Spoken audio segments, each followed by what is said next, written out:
Somewhere Around between Diamond just 5, Diamond 3. mid to low diamondish though in general. Yeah. Yeah. All right, let me get this first code pulled up and let's see what we're working with here.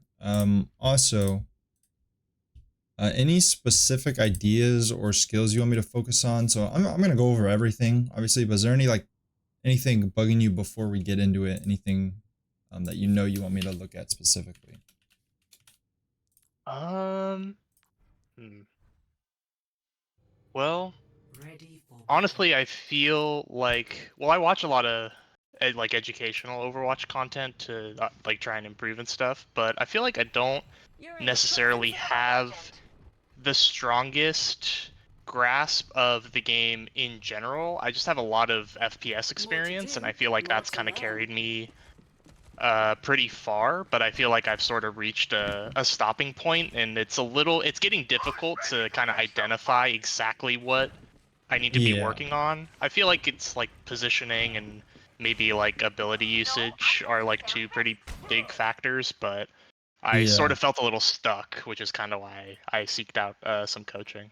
Yeah, of course. Well, I'm literally here to figure out what needs worked on and how you can move on from here. So don't worry about that. Let me get this in order here on my end. Um, okay. Numbani, mid to low diamond, and would this be console or PC? Console, I play on PlayStation. Okay. And just like for my sake, like how long have you been playing Overwatch? Like, has it been a long time thing? Yeah, I know you said a lot of FPS experience, but maybe not so much with Overwatch. So I played a lot of Overwatch 1 when it first came out for maybe the first like 4 seasons or so, and then I kind of stopped Yeah. for a long time. Then when Overwatch 2 came out, I was pretty interested in that, so I played on release for a bit, took a break, and then in about season 7, I came back and I really started grinding. So since Okay. season 7, I've been playing like a lot. Okay. All right. Before we get into it, I want you to explain to me what you think about Soldier, how Soldier should be played in general, like theoretically. What does he like to do? What does he not like to do? What's your goal when playing Soldier? How are you going about this process? Just to whatever your Okay, understanding is. yeah, sure. So, I know that Soldier's obviously his strength is like persistent damage. He's just good at like actually laying a lot of consistent DPS out onto the team. And because of his sprint, he really likes to take off angles. And because of healing pad, you have good self-sustain. So it's typically a good idea to, at least my understanding, to take off angles as much as you can. Use your pad to kind of sustain yourself so you can sort of be away from your team. Um, I sort of struggle with going either sticking too close or going too far away sometimes, but kind of finding that sweet spot of taking the off angle, not being directly with your team, and pressuring picks. Right. Well, you definitely hit the nail on the head. That's basically exactly what you're trying to do. You sit off to the side or on high ground. Just you generally don't want to be with your team. Sometimes it's fine, depends on mainly what the enemy's running. But you're always going to start on an off angle if there's a good one, and you're just going to poke away until you see an opportunity where you can maybe be a little more aggressive. And that's when you can maybe abandon the off angle if you think you can get a kill for it. But usually you're going to be, especially on a map like Numbani. I mean, this is probably a great example for a soldier game. High grounds everywhere, off angles everywhere. Hmm. It's going to be the main thing. But you definitely understand what you're talking about, so we're just going to get into it. I don't have to teach you about theoretically how to play soldier. Okay.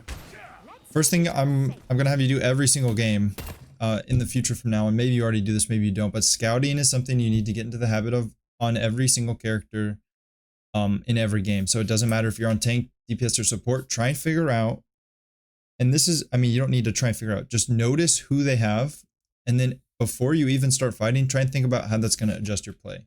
So right now you've only seen the diva. They obviously have a Sombra running by you. You won't know that yet. But every game, right, trying to figure out who are their DPS, what's their tank, what are they trying to do, how are they trying to win? Because understanding that is going to mainly allow you to position better. That's why we do this. If they walk out of spawn, right, and this is a Winston or a Doomfist or a Diva, and then Genji follows up and then Echo follows up, right? How are you going to have to play compared to if it's a Reinhardt and a Mei and a Reaper? It's way different. Right. right? Yeah, I'd have to stand way farther back, or I'm just Super, dead. super different, right? Or if they come Yeah. out on Sigma, Widow, Hanzo, right? It's like, again, it's different. So every game, that's going to be your first job. If they have a dive, I'm going to tell you straight up, if they have a dive, you're going to have to be more cautious. Makes sense, because they can get, if you're playing away from your team, you're going to be an easier target for them. If they're playing a Right. brawl or a poke, you can be a lot more aggressive with your cooldowns and your angles. So this game, they have a dive. We'll see how you kind of react to that. And in this elo, I'm not really sure if console players are really diving properly yet, but that's enough rambling. Let's get into the actual gameplay. If at Okay. any point you have a question, just stop me. Like, that's what we're here for. That's why we're doing this live. Let me know what's up. We'll address it, okay? Okay. Yeah. Perfect.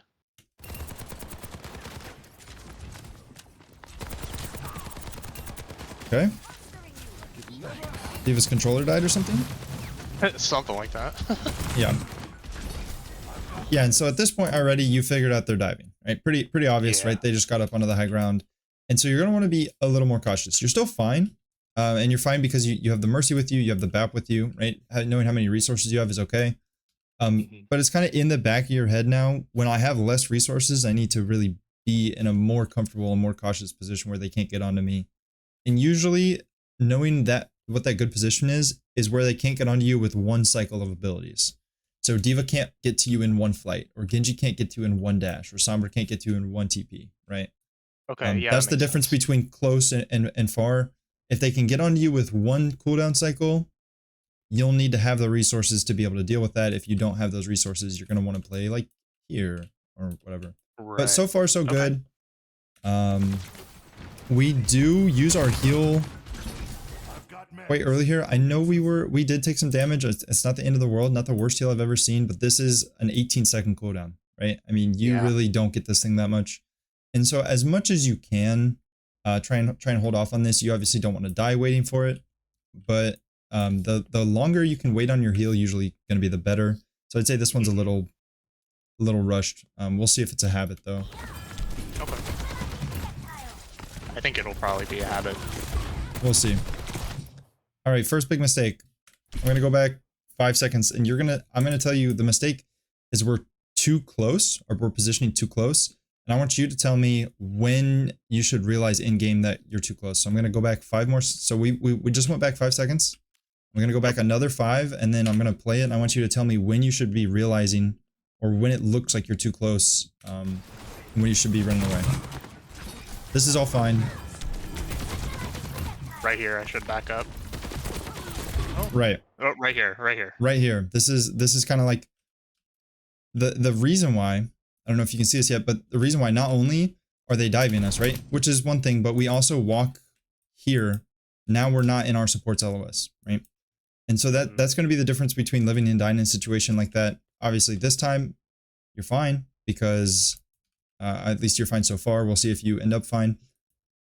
But leaving kind of our cover, right? We left our corner, which is our safety area, our way to get away. We also left our supports. We obviously don't even know that they're fighting a Sombra. But that's kind of the moment you realize too close, and let's see if you actually get punished for it.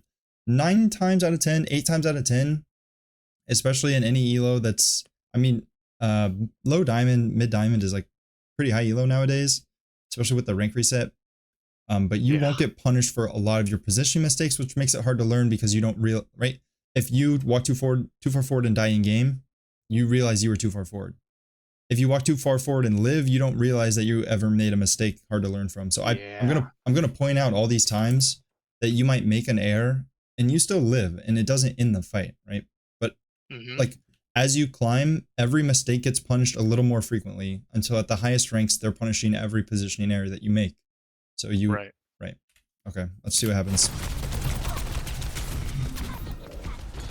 Right, 29 HP, and we only live because the Mercy comes to us, which is good. That's what her job is. But you see how that could have very easily just been the death of us. Yeah. 100%. And even though we live, now look where we are, right? We are, is this position better or worse than this one up here, A right? thousand times worse. Exactly.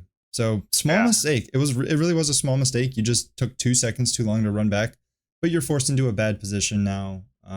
They have the high ground. You might have had to drop anyways, even if you played correctly, because your Rhine is on the low ground as well.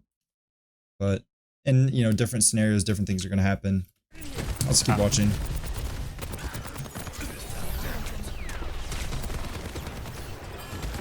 I've also noticed, I don't know if we've used our Helix yet this game.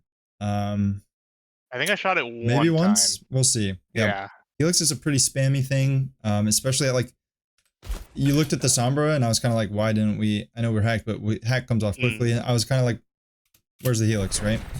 Yeah. Can I ask you a question about that actually? Yeah, of course. So I actually had a previous session with someone else before this, and the way that I was using Helix before was I was trying to kind of just use it off cooldown as much as possible, because my thinking is sort of, well, I'd rather just kind of use it and then I can learn from the bad usage, even if Yeah. it wasn't very optimal. But the feedback that I got was that I should hold it more to secure kills, and that I was using it. I tended to use it as uh, at the start of an engagement as opposed to using it to finish off a target.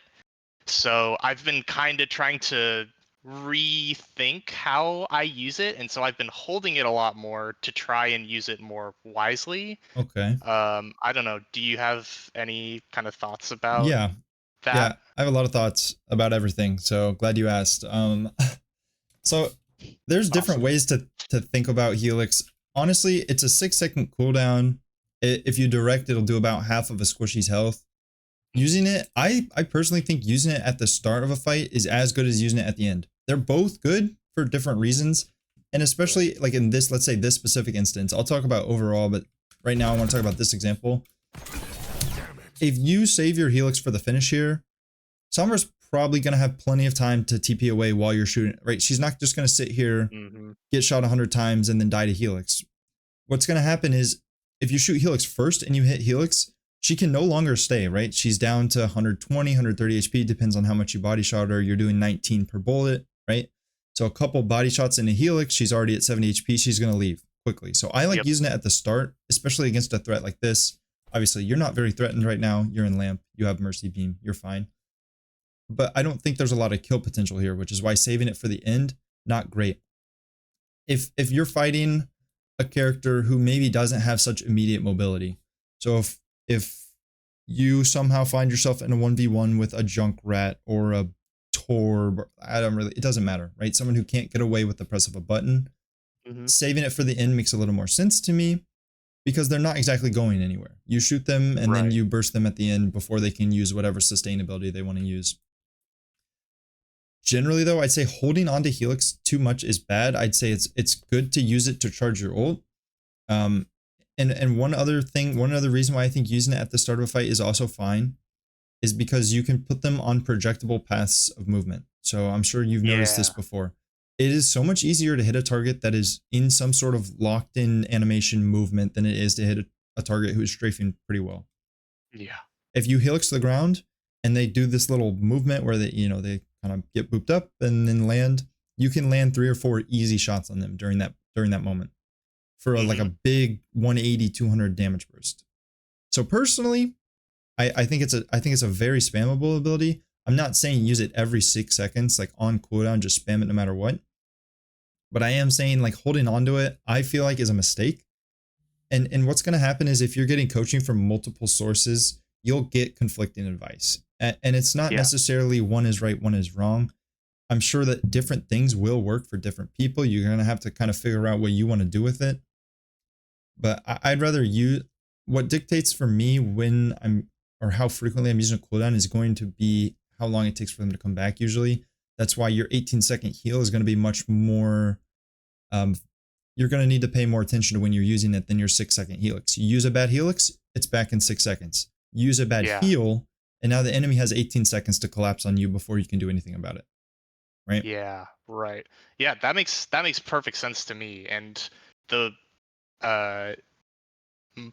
one line of thinking that I sort of have with using it way more often is that even if I'm not securing the kill with the helix, if I just deal like 100 150 damage to somebody, they have to leave, and that's like Yes. almost as good as them being dead, right? Because they're out of Yeah. the fight for 3-4 seconds. That could make a difference. So I always thought that even if I'm not getting kills, it's still really good value to Right. just be hitting people with it. So Right. I'd say if you're not sure whether it's good to use it or not use it because it's back in 6 seconds. You'd rather get some value than no value.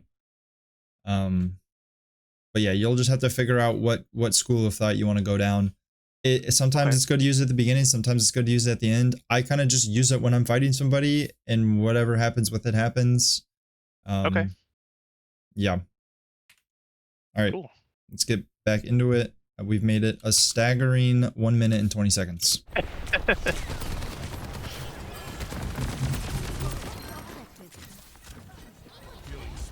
Interesting.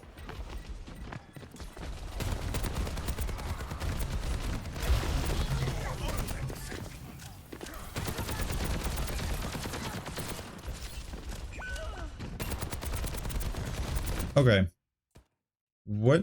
How do you feel about your off angle, your reposition? What do you think? I actually think it was a little risky, but it was pretty good. But I think it could have been better if I actually went up the other set of stairs and took height instead. Okay. I think it's good. I do think it's good. I think going up the stairs would be excessive because they have the mobility to get to you no matter where you are, right? So going up on high ground, they can get up to high ground if they need to. While high ground is better for reasons we don't have to discuss here in Diamond, you know why it's better. The problem with the high ground in this specific situation is that you're rotating mid-fight. You're not pre-fight. You're not setting up. Your team is actively fighting while you rotate. So every second you're rotating is a second your team's down a man, right? That's why a shorter reposition like the one you did, still fairly long, by the way. I was a little skeptical. It did work. This would be better than taking the whole path. I mean, maybe this one is okay, but this is not a great angle. And if you went through here, this is too long, right? You've been out of the fight for too long. You're not making an impact. I see like people, if you ever play Tracer, they'll have issues with this where they just take they're spending too much time trying to set up, too much time trying to flank, right? Eventually you got to get in the fight. This was good. My one condition for this is that you have to know when this is not going to work anymore, because this specific positioning, if you're fighting a better team who is on dive, right? I mean, they're playing, I know I say dive, people don't really dive. I just mean they're high mobility. They can deal with things at,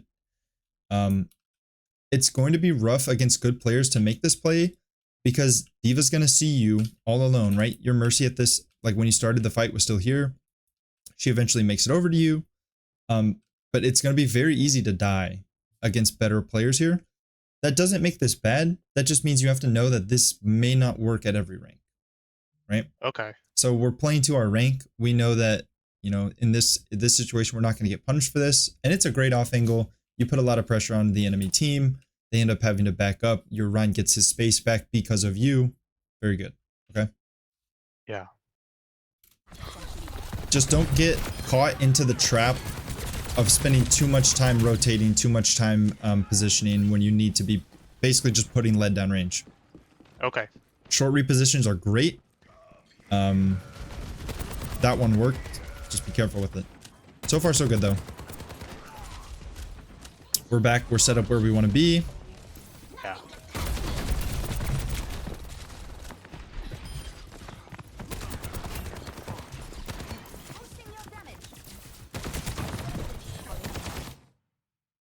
What might I be about to say? Use Helix. She's dead if you helixed, right? Yep. 100%. Yeah. Yep. There you go. We can be this aggressive because they don't have a D.Va, right? If they dive us here, it's just going to be 1 DPS. We have supports. We can deal with it. If they had our D.Va, this would be feeding. They don't. Or if they had their D.Va, it would be feeding. But it's not. It's good.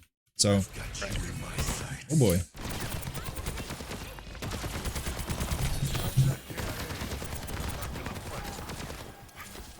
I'm going to go back 15 seconds. I'm going to watch it again. All right. Okay.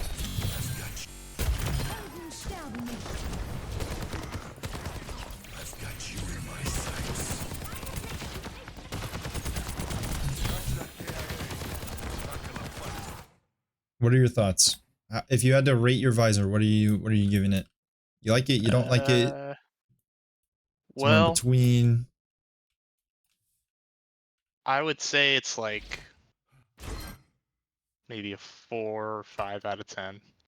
I like it because Diva's dead, and that's it, in my experience. I'm a soldier one trick, Okay. so in my experience, basically you almost need Diva at a mech before you pop visor. Not always, but it's I just a agree with lot this. easier. I would agree with this. So I like that I took the opportunity to pop it while she's dead. I think that's good. Um, Okay. but it ended up really not getting a whole lot of value. They're kind of sitting back waiting for their diva to come back anyway, and my visor didn't get any kills, so it sort of did really nothing, unfortunately. Yeah. So I agree with everything you said. What I personally, how I would phrase it, your idea is good, right? They're divas at a mech. They're kind of, we want to get these kills before they regroup and put another real fight onto us. We have all of our team. So this is a good time to kind of use Visor to clean up those kills, right? Visor's not the best ult in the game.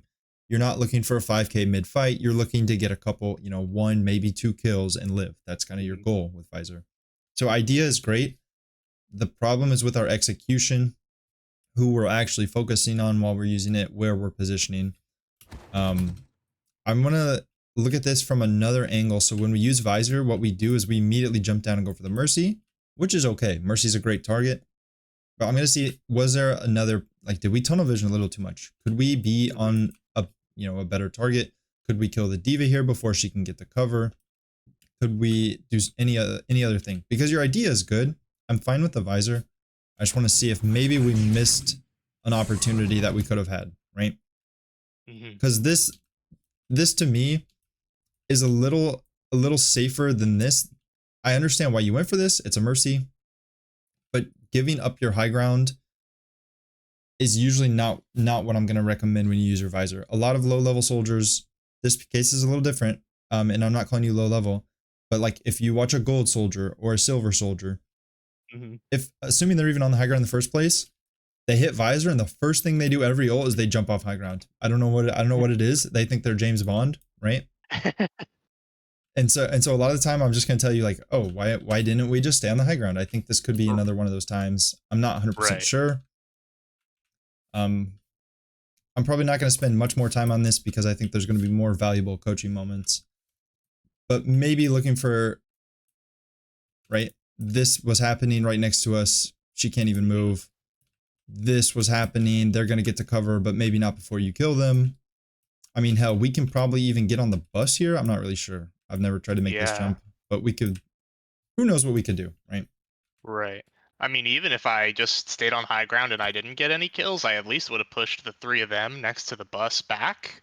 And Right. that maybe it leaves Mercy and Sombra isolated long enough that my team could just kill them instead of me needing to kill them. So, Yeah. like, that could have been even better value Right. while still getting no kills. Right. All right. We'll just watch this through. We'll go find a better moment to spend our time on, but something to Okay. think about.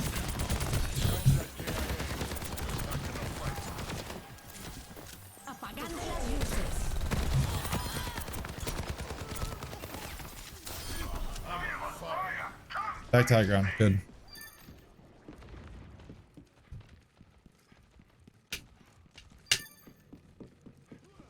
Do you do any amount of ult tracking? I don't do it like religiously, but I do try and say like, oh, okay. I would probably I would think to myself here, okay, Sombra doesn't have hack in the next or ult in the next fight, Yeah. Okay. Honestly, if so you're I soldier wouldn't. one trick, Yeah. I'm gonna say it's really not that important. I'm just wondering, some people do, some people don't. It will help you, of course. Like having more information is always gonna be better, right? Hmm. But I'm not gonna. I honestly don't think it's probably worth your brain power right now. I think there's other things you can still be doing to get a little more easy value before you have to start worrying about stuff like that. What I Okay. do think you're gonna need to think about, and thinking about, how do I put this? Cooldowns and ults is going to be when every time you visor, you clearly already do this to some extent. You're like, I can't do it when a diva's in mech, right? Because diva's going to just defense matrix my entire ult. Yeah. But no matter who you're playing, what I'll tell everybody who I coach is you need to think about what can deny value from your ult. Especially important for DPS, but it's also a thing for tanks. It's also a thing for supports. I'm going to use a different example. I know soldiers are character, but let's just take Pulse Bomb for an example. If you're using Pulse Bomb without thinking about, does Kiriko have Suzu, what's going to happen is, even if you're, let's say you stick 100% of your Pulse Bombs, you're really good at it. In fact, you're fantastic. You're like an AI. You're going to climb very, very quickly up until Diamond, maybe Masters. I don't know what it is on console, but on PC, you'll get somewhere into the low end of Masters, maybe the middle of Masters. And then you're going to notice that every single time you pulse bomb somebody, it gets Suzu, right? Because you're not. And the reason that it works at low ranks is because they don't think about the fact that you have ult. So what's going to happen is, as you climb the ranks on whatever character, the players you play against are going to get better and better at reacting and dealing with your ult. And so you're going to need to think about, what do they have that's going to make my ult not do anything? On their specific team, it's going to be Matrix. It could be Sleep, but we're not really worried about Sleep. If Ana hits a cross map Sleep on us, so be it, right? It happens. That's kind of a skillful thing on her part, but we're not waiting for Sleep to get it out. Right. And Soldier, honestly, it's really easy. Soldier has a transformative ult, which means getting hard CC doesn't take him out of it. So you can be hacked, you can be slept and woken up, you'll still have your visor. So you're only worried about mitigation abilities. But if you ever venture away from that Soldier thing, you're going to need to think about what cooldowns they have that can deny you value. Because if you ult without thinking about what they're doing, good players will shut you down. Yeah. Pretty consistently. Yeah, it makes sense. Right. That's probably less important on Soldier than it is on other characters, but it's still something that's going to help you. It seems like you already do it to some extent. Yeah, there's like the most important abilities. I definitely like. When they were playing Genji, I'd be like, okay, I need to wait for his deflect before I really realistically commit to something, right? Because like if he deflects, I'm probably losing that fight. Right. So, like the more impactful stuff, at least for Soldier, I'm definitely thinking about. But okay. Make it a habit. Make it something you do every single time you ult. It'll work for you on every character. It'll make you a better player. My question here, why have we not rotated here yet? What do we have a thought process? Do we have something going on? Because we're kind of just standing here at this point, not really doing anything, right? Why have we not gone to the angle where we can get some damage in?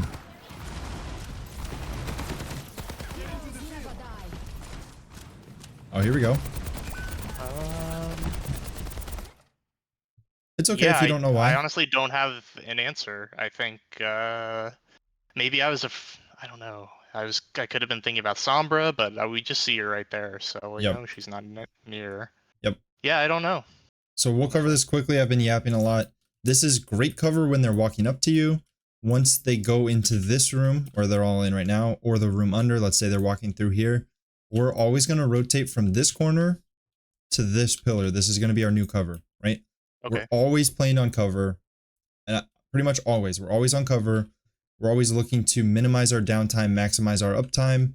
So this allows us, you can also use this one. I don't like this one because it's a little more fall off depending on where they're playing from. Maybe a little bit harder to get angles on certain people. But either of these, right, where you have cover and you have more ways to provide value to your team. We don't want to stand around and do nothing, right? Yep, makes sense.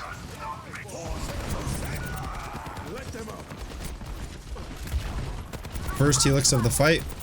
Probably could have had two before that one by now. Good aim. Oh, great aim.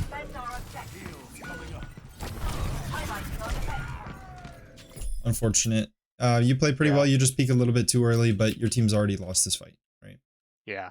So it's hard to put this one on you. I wouldn't put this one on you. Your Ryan kind of just went in and basically insta-died after Shatter.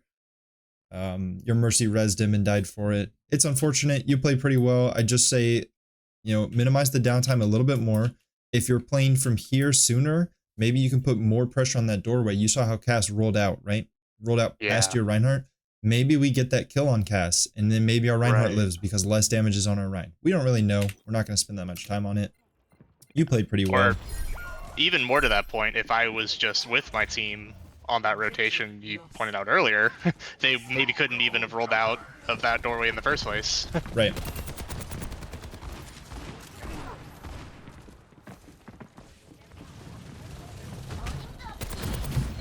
Oh, we have a Hog now. Hog no Kiriko against an Ana. This should be fun. You're on a good angle. You were on a good angle. We're not anymore. Yeah. Not a big thing. Just kind of. I think I tend to kind of try and run at people when I see that they're isolated to just like put pressure on them to walk away. But like I'm a DPS, so maybe I shouldn't really do that. Yeah, I mean, what pressure are you putting on them there that you wouldn't put on them from here, right? Right. Yeah. Yeah. This one's it's just always and I look, I honestly I coach. I'm pretty decent at telling people how to play the game. I'll sometimes still do it myself. I'll play soldier.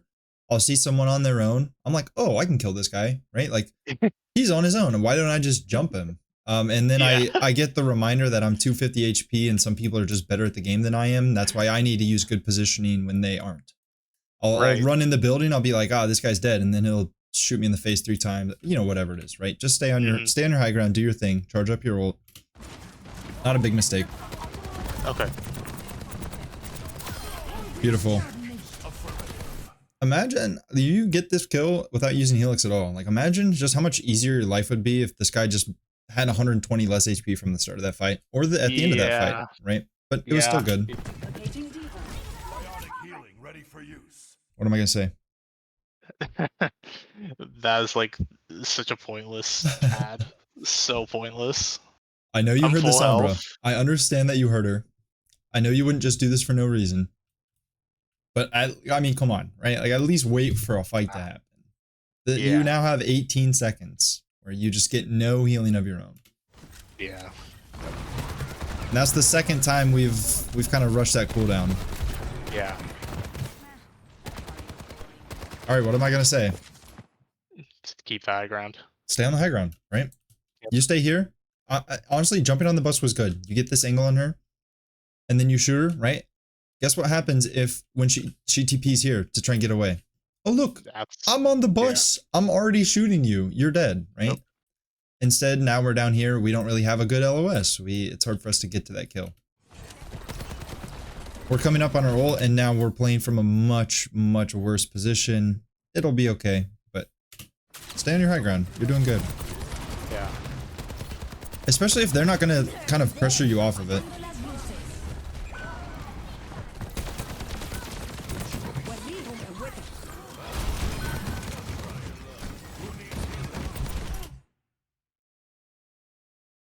What am I gonna say? Yeah, it's too early. Uh-huh. Yep. Using it too early. You see why it's too early, right? Yeah, they're not even like committing to this fight. Diva's just kind of walking up to Matrix. You've got a diva. You've got one diva. You're missing 40 HP, and you have 3 teammates next to you. You're fine. Yeah. Yeah.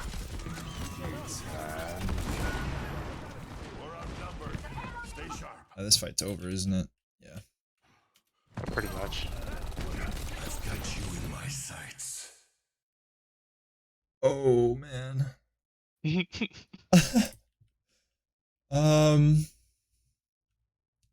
Okay. Let's just watch it.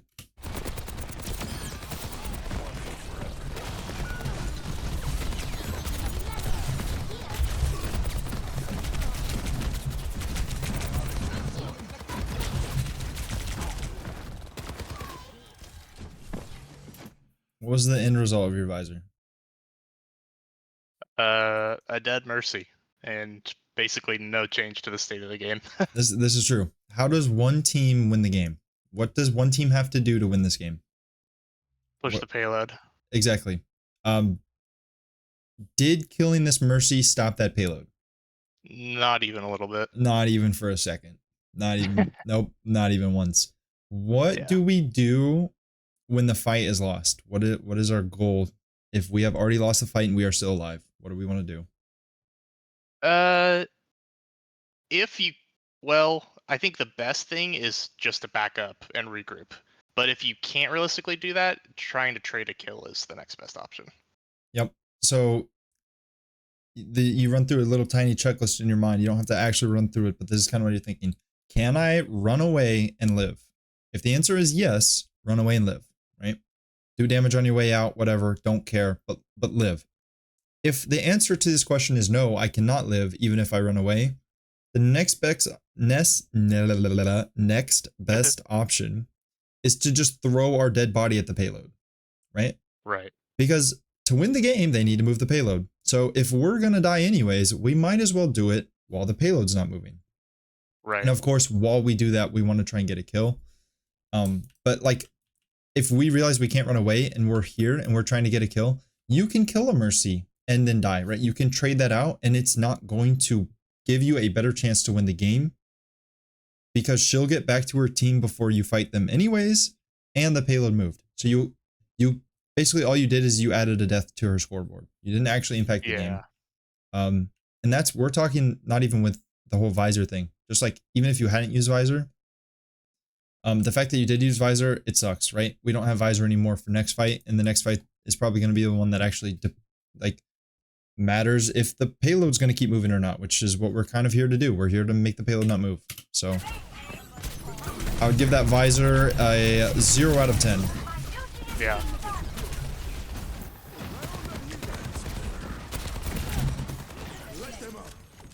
I would give that window a 0 out of 10 as well, but we're not Baptiste, so. Yeah.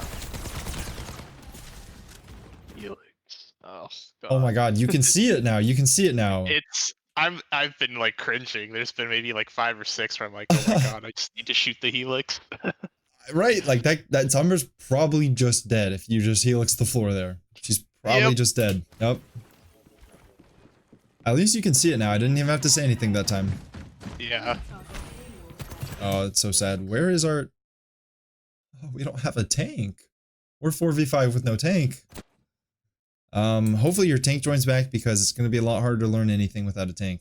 Oh, he definitely does. I don't even remember that happening. Okay, we'll move through this part pretty quickly though. I'm not too worried about what you do in a 4v5. Yeah.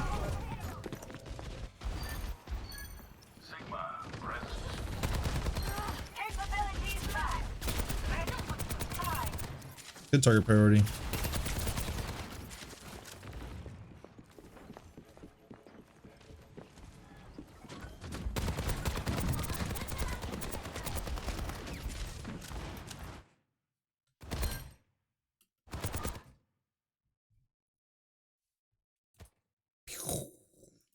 Boom. Mercy dies. That one's a little harder to hit, but again, the opportunity was there. Oh, hello.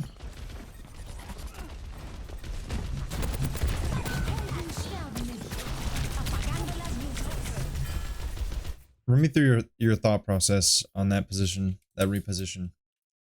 I think what I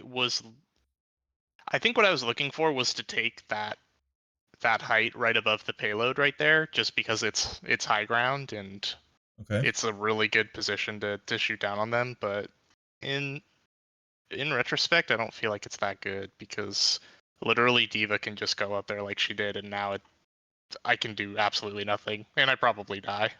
Yeah, but you nailed it. That's exactly what I was gonna say. What happens is, as you climb, as you get better, that D.Va kills you at a higher frequency. That's how I'm always gonna talk about this. Is that as players get better, things will happen more correctly, so to speak, at a higher percentage of the time. So D.Va doesn't kill you here because this D.Va's probably not good enough to know how to kill you. But maybe one elo up from here, let's say you're playing in Masters 4, not only does the D.Va go up there, but the Sombra also goes up there, and the Mercy also goes up there. And you're dead every time, right? Yeah.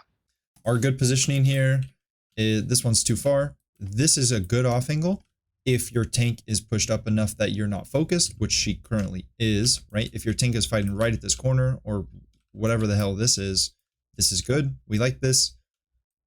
This one's okay, a little risky. In fact, I'd say it's too risky, especially against any sort of dive. There's also like, you can somehow get up here with like some combination of jumping around this corner, and I don't know. Oh, But okay. we have other options. And if all else fails, we can just sit on the low ground and spam them out from here. At the end Okay. of the day, it's not the worst thing ever if you have to be on the low ground. It's not ideal, but it's definitely better than doing this. Right. Right. But you understood all of that before I said anything. That's good. You clearly know what you should be doing or why things are good or bad. You just need to actually think about them a little bit more, and probably seeing them in the replay is going to help you with that. It's very easy to see things when you're not focused on actually killing and shooting and using your abilities. Yeah. Yeah. Oh, hello.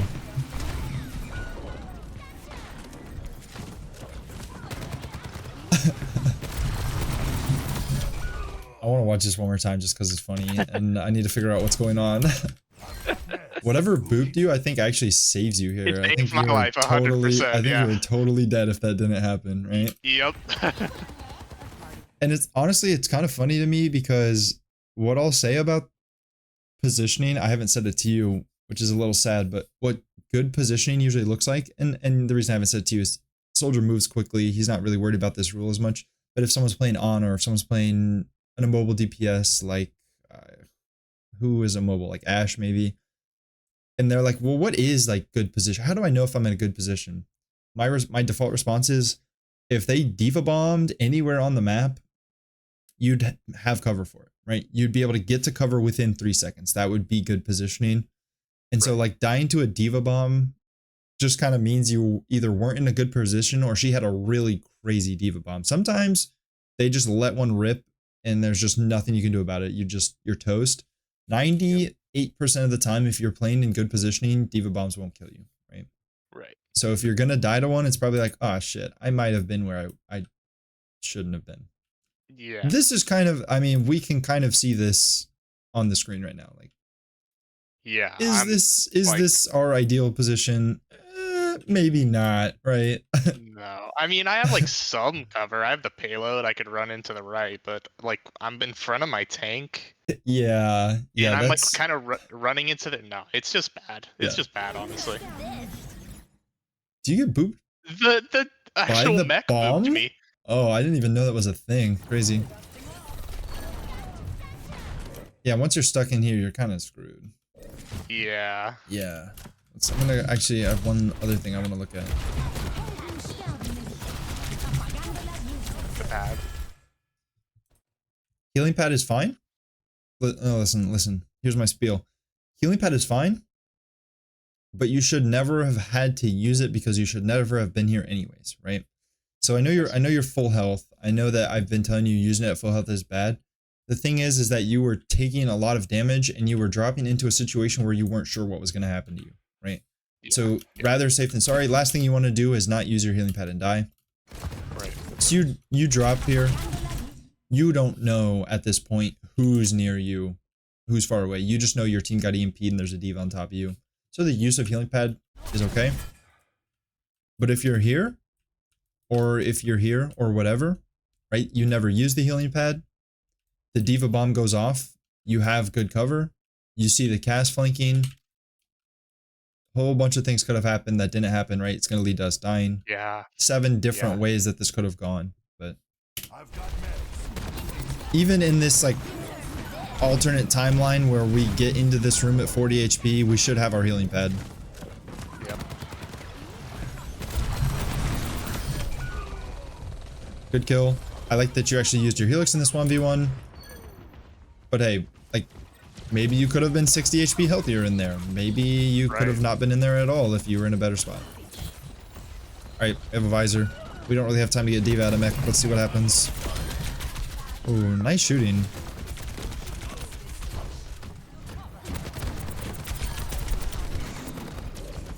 Oh, someone touched the payload. I was literally sitting there staring. I was like, when is this payload going to move in? I thought for sure you guys were going to see 9. Let's go back 10 seconds and I'm actually going to watch your gameplay this time. Heal pad is great. Fantastic.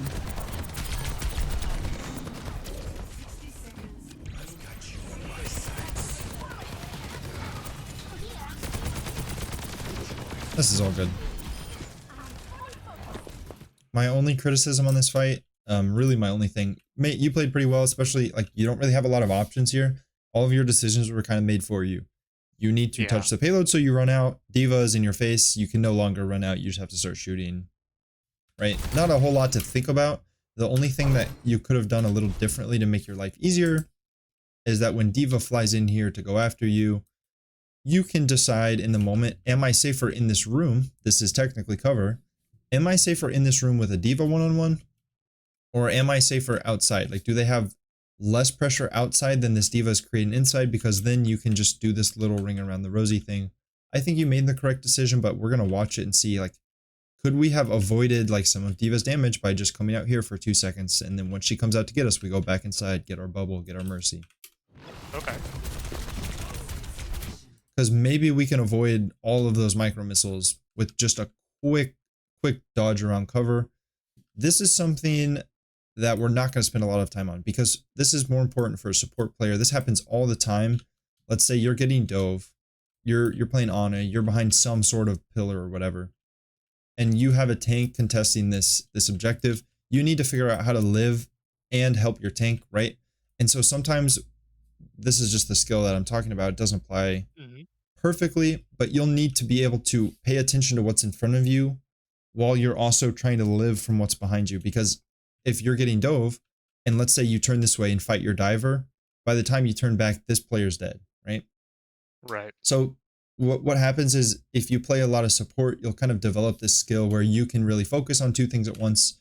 In the back of your head, you're like, okay, how do I avoid as much damage from this diva as possible? While in the front of your mind, you're like, okay, I'm going to shoot at this person who's also in front of me. That's kind of where I'm going with this. It's just another tool in the tool bag. It's not going to be super relevant for you. It probably happens once a game, maybe even less. But it's just a balancing act. What's our priority? Where is our safest spot to play? Is there less of a threat out here than there is in there? I'd argue there probably is. But this is fine. I'm probably spending too much time on this.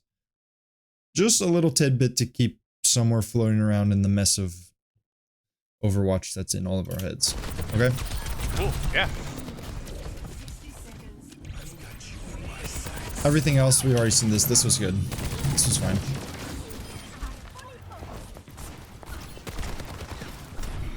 Ooh. Ooh. One more time.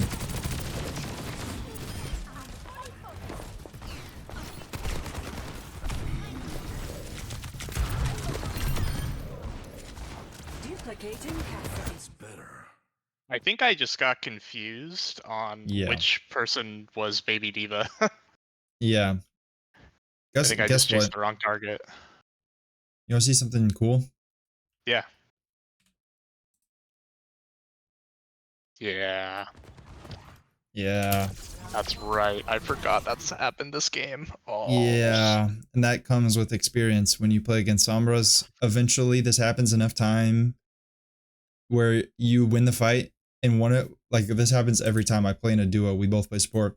We'll win the fight and one of us will just sit on the cart and we're like, they have a Sombra. I'm not leaving this cart until it's, at least this far away. Right. It's just an awareness thing. It's not really coachable. It's not really teachable, but there's certain things that once you play enough or once you think about them enough, they become second nature. One of them is Sombra C9ing. One of them is when you kill somebody and the other team has a mercy, you need to literally watch the body for 10 seconds, right?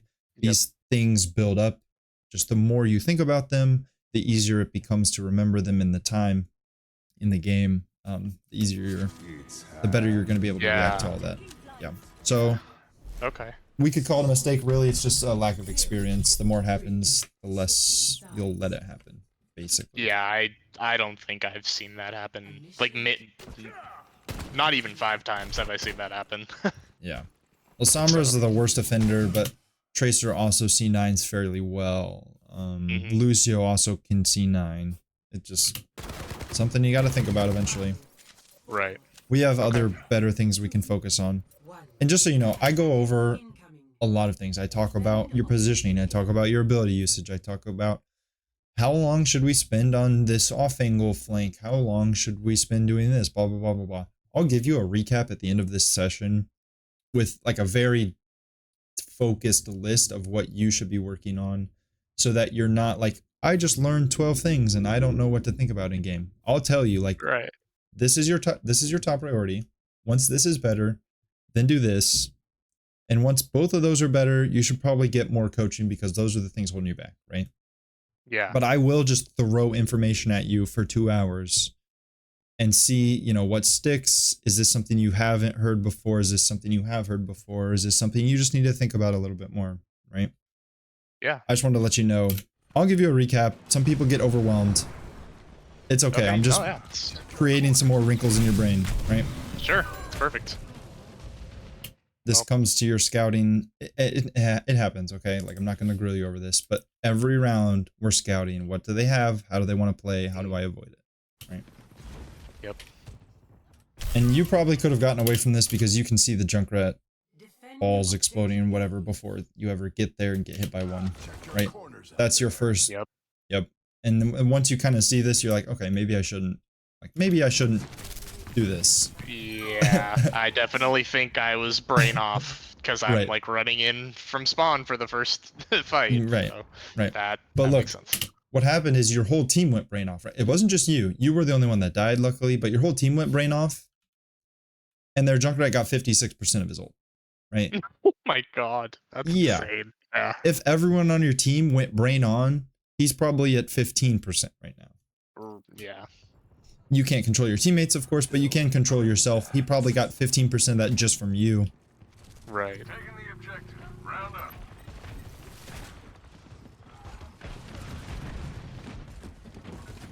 I'm on my way.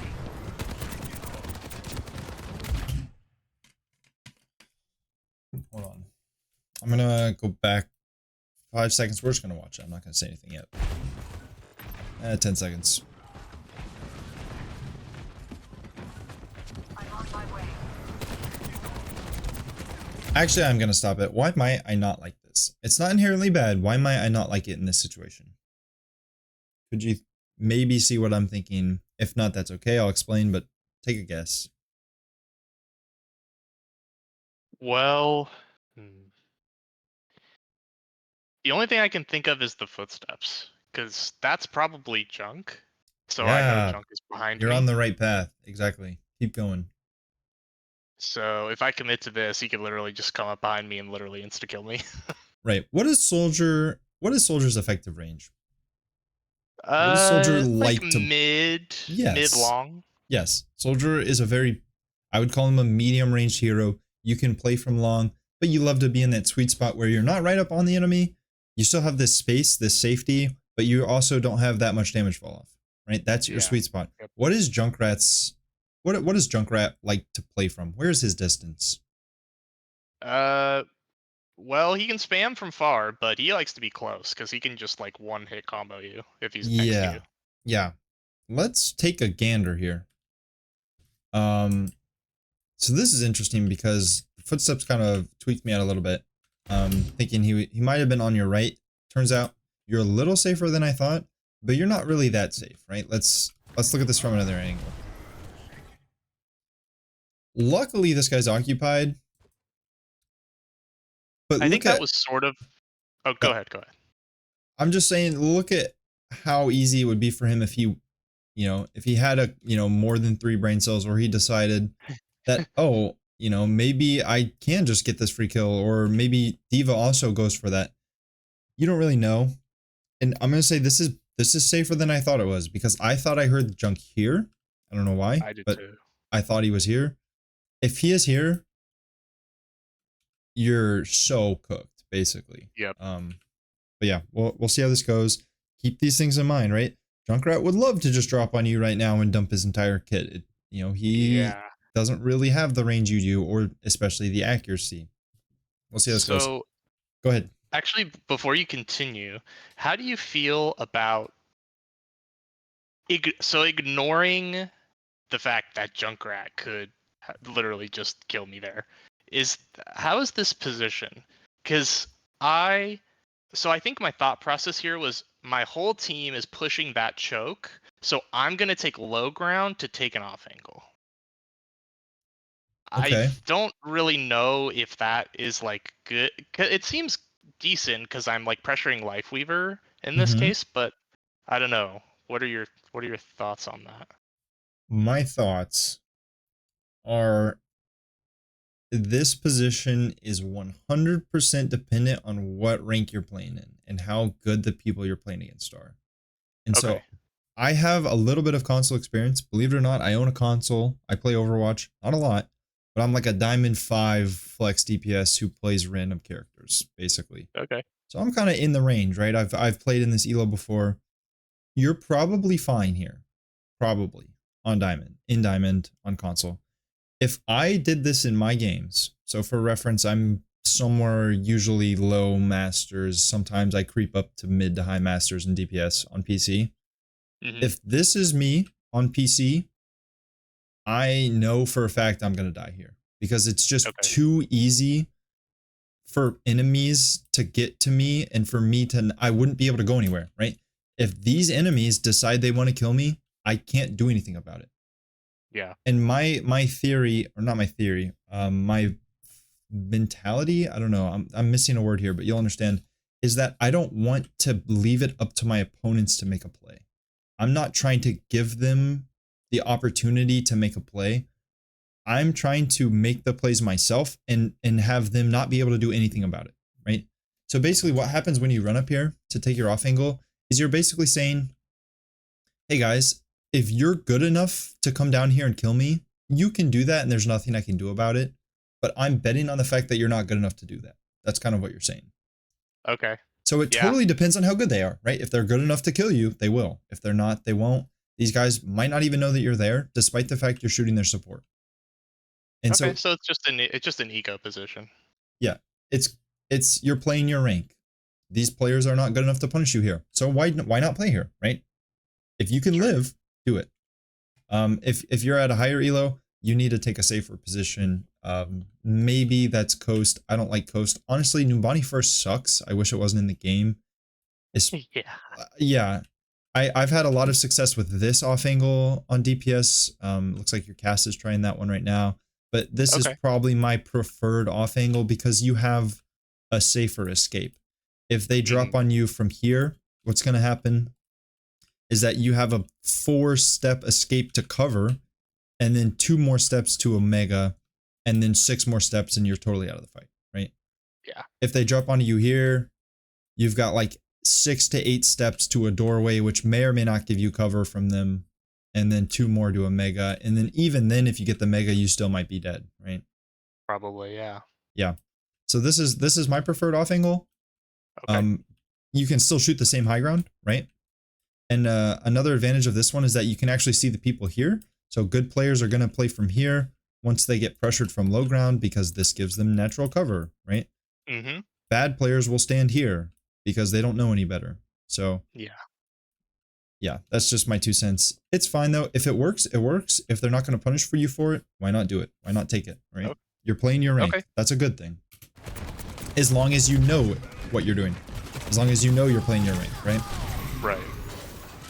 Much better.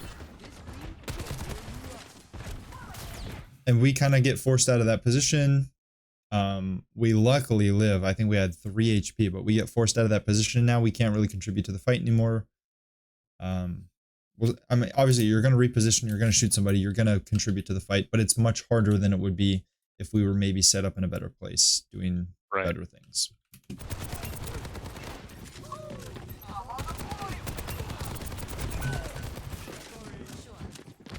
That's probably the first Not our time. Helix. No, that's probably the first time where I think using your Helix probably was, or not using Helix was the correct play because it's just such a low percentage success on the Helix that Okay. if you shoot it there, you probably shoot 6 less bullets or 8 less bullets. However long it takes to shoot that Helix, you're not shooting your primary fire.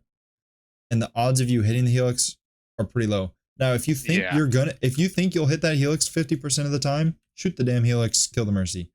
Me personally, I'm probably hitting that Helix 20% of the time. It's probably just better for me to try and get a couple headshots and get the kill that way. Yeah. Yep. Okay.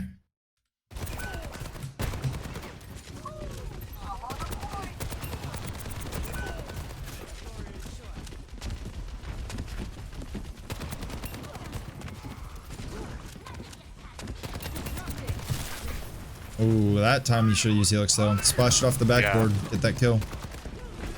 Again. You're doing well though. They're letting you live. Could we be doing a little bit more? Yeah, but we could also be doing a whole lot less than we're doing right now. Right.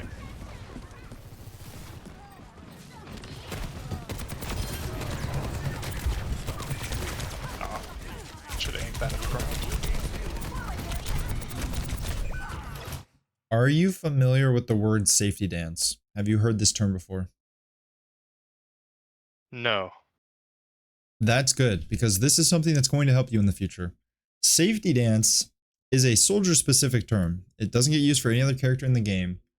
I'm actually a little surprised if you've gotten coaching before that you haven't heard of this. Maybe they explained it a different way. But basically what it is if you're in danger of dying, basically. So this is a situation. D.Va dives you.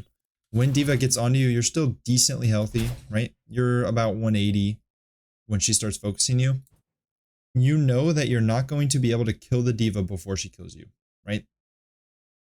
Like you can think this this D.Va has however much HP and a mercy. She's not going to die. Yep. So what you need to do here is focus on surviving. Your goal is to survive this encounter, not to kill the D.Va, because you can't kill the D.Va before she can kill you. So what you're going to do here is you're going to do what we call the safety dance. You drop your heal pad, right? Step 1 complete. You did this, okay? You did step 1. Step 2 is to just make the most erratic sprinting movement in the heal pad that you can. That's what we call the safety dance. So literally, you're not shooting the D.Va at all. You don't care about the D.Va. What you do is you're just like doing this back and forth on your heel. You're not jumping. You're just sprinting around at very close range, right? Because when D.Va's shooting you from here, this is pretty obvious. You're probably smart enough to figure this out without me telling you. The closer you are to somebody, the more they're moving relatively on your screen. And when Soldier is sprinting directly in front of you, it makes it very hard to keep track of him. Now, if D.Va is here shooting you, you sprinting is probably not going to do much. She's probably just going to kill you. But the good news for you is most characters just run straight at you until they get inside of your hitbox. She's literally inside of your hitbox, right? If you are just sprinting around here, you might live long enough for your supports to realize you need help. Now, maybe not, because it looks like your supports are busy with something else. But maybe you live long enough for someone else to start shooting the D.Va and she has to turn around. Or maybe, right, you're giving yourself the best chance possible, because shooting her is giving yourself no chance. By shooting her, basically what you're saying is, I'm going to trade my life for 300 damage on the mech. That's basically what you just said and what you just did. Okay. You don't want to do that, right? If you can, you want to live, you want to keep providing value, you want to put lead down range. So it's a good thing to learn. You're not only going to use it when a D.Va dives you. You can use it when a Tracer is trying to kill you and you don't have heal, right? Any situation where you think it's impossible for you to get the kill before they kill you, you're just going to try and survive. Yeah. Yeah. It's actually quite useful. I use it maybe once a game, twice every 3 games, somewhere in that range. It's a tool you need to have. If you watch high level soldiers, they will be using it, right? Okay. So it's just a way to survive. Sense. Yeah. Yeah. Okay. I feel like I maybe have done that like subconsciously without realizing what it was. Yeah, exactly. Yep. But now that I know about it, I can actually think. Right. You know your use actually case. using it. You know how it works, right? You're using it when you can't kill them in time. And and usually all you're going to be doing is stalling for your supports. That's usually, or maybe like your tank can peel for you depending on what tank you're playing. But you're just trying to wait until more resources from your team get allocated to you so that you can survive. Okay. If you think that I know, and just a level deeper. But if you think that your team's not going to be able to get any resources to you, like you think if you could dance all day and they still won't get resources to you, then you will just trade your life for 300 damage on the mech, because that's the most you can contribute to your team at that point, right? Right. Okay. Yeah, and at least I'm like getting ult charge from right. that or something. If no one's going to come help you, you might as well take the damage and the ult charge and die for it. Okay.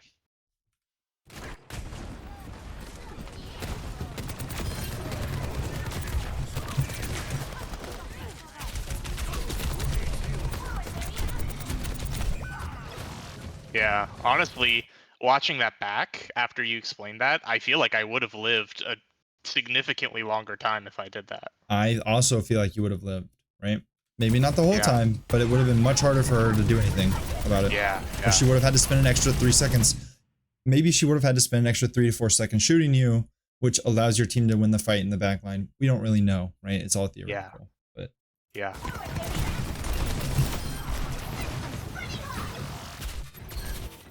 I think your positioning in general was kind of fine in that fight.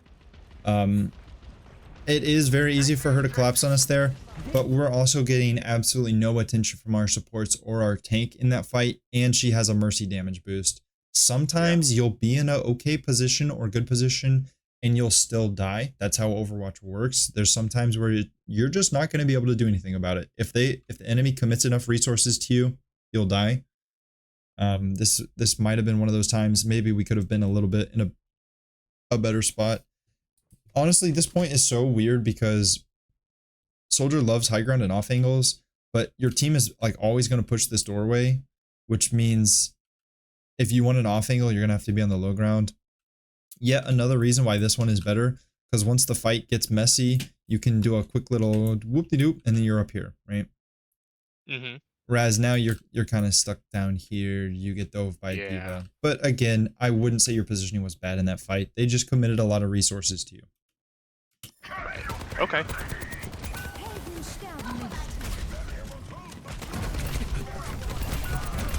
Good heal.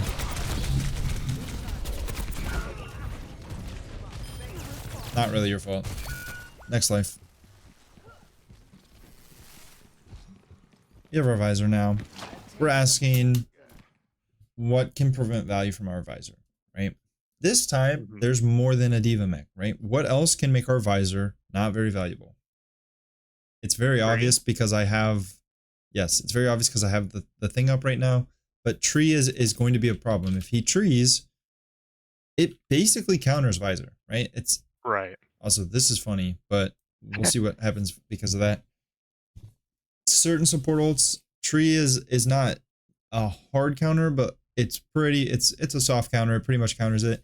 And then like beat and transcendence are the big two, right? Those have been in the game for forever, right? If you're using a blade or a visor and they have those, you're gonna have to force those out. Another thing to think about. Hopefully do you think like if they have a Zen, if they have a Lucio, are you thinking about beat? Are you thinking about transcendence when you use visor, or do you just rip it and hope that they don't have it? I have a couple thoughts about that. I think that to answer your question, I do think about it, but only sometimes. Admittedly, I know that they counter me, but I need to do a better job of thinking about it. Some games I do really well, but other games I kind of don't really pay attention to it. Okay. At the same time, though, I also know that like Soldier's ult, pretty like bad Yeah. in the grand scheme of the ults in the game. It is. So if I'm trading Visor for Beat, honestly, I'm not that upset about it. Okay. It doesn't seem like a bad like trade in my opinion, but it's sort of situationally dependent as well. It is. So if I visor and they beat, I'm like, well, okay, I got beat out at least. Now we can try and win the fight now that they don't have a beat. Right. So I mean, Yeah, there's kind of layers to it, I guess. Yeah. That's good that it's on your radar at least. It's something you've thought about before, even if maybe you don't do it every single time. The easiest way to think about using your ult and getting value, at least the easiest way that I found, the way that I recommend, is going to be when you have your ult, just press tab, or I don't know what I think it's select maybe, and the one that brings up the hero screen, who's on your team, who's on their team, right? Oh yeah. Press that button. Literally read through the enemy heroes. You're like, okay, they have a D.Va, and then ask yourself, what can the D.Va do to prevent my ult? And that one's obvious, right? She'll matrix me. Okay, so I have to watch for matrix. And then you move on to the next hero, which would be DPS in the usual format. And you're like, okay, they have a Junkrat. What does Junkrat do that can prevent value? And you're like, oh, nothing. So I'm not worried about him. What can the Sojourn do? Nothing. What can the Mercy do? Not really anything. Sure, Res, Val may be a problem, but really you're not worried about either of those. What can the Lifeweaver do? Okay, well he has Pole. I don't really care about Pole. I don't really care about Petal. Oh, Tree. Like Tree could be a problem, right? Literally just reading through the heroes and thinking about their abilities is how I do this. eventually you'll get really fast at it. It's not, you know, once I'm sure you're already at the point where you know what every character's abilities are and what they do. You don't have to spend time thinking about what their abilities are. You just have to spend time thinking about, can they do anything against me? And the more often you check tab and do this, I'll just keep saying tab, the button that brings the heroes up. Yeah, I know what you mean. The faster you get at it. So this is a literal 2-second process. Make it a habit every time you ult, hit tab. Honestly, the more you hit tab, the better. Aside from ults in general, like knowing what heroes they have is very valuable. I hit tab after every single fight and probably in the middle of fights sometimes. I probably hit it too much. Other players have the same habit. Do you watch any streamers, like high-level streamers? I don't typically watch them play. No. Okay, that's okay. But if you do watch, if you ever watch a GM or a top 500 or whatever, you'll see them just like randomly spamming tab throughout the match. You're like, what the hell are they doing? It's just to keep, the more info you have, the better your decisions are going to be. So get into that habit. You don't have to do it after every fight. You don't have to do it obsessively. But if you notice you have that shiny blue button on the bottom of your screen that lets you ult, hit tab, read through their heroes. What do they have? And then not only what do they have, but what am I going to do about it? So, am I okay trading Visor for tree? That's the next step in the process. Do I want to get tree out and then Visor? Do we want to use Visor to get tree out and then use our high noon or our whatever, right? So I'm going to let you figure out how you want to deal with it. But I never want you to use an ult blindly and just hope that it works, because that only works until you play good. Like bad players, it'll work against. When you play good players, you will hit a wall where it will no longer work and you will no longer climb, right? So think about it every time. Okay. We actually get to go. Wow, it's actually just free. That's crazy. Not good enough. You picked up the mega on accident after you healed him. Yeah.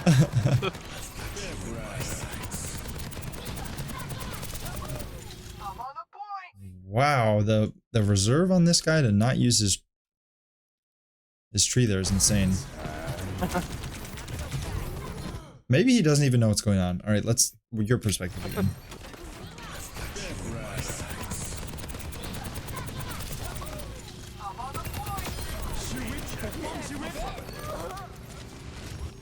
I'm gonna watch it one more time, just for my sake.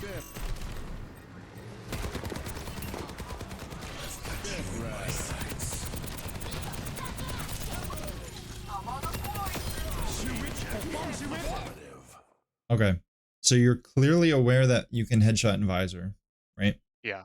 That's good. A lot of people don't know that. How do you feel about the ult in general? What do you think?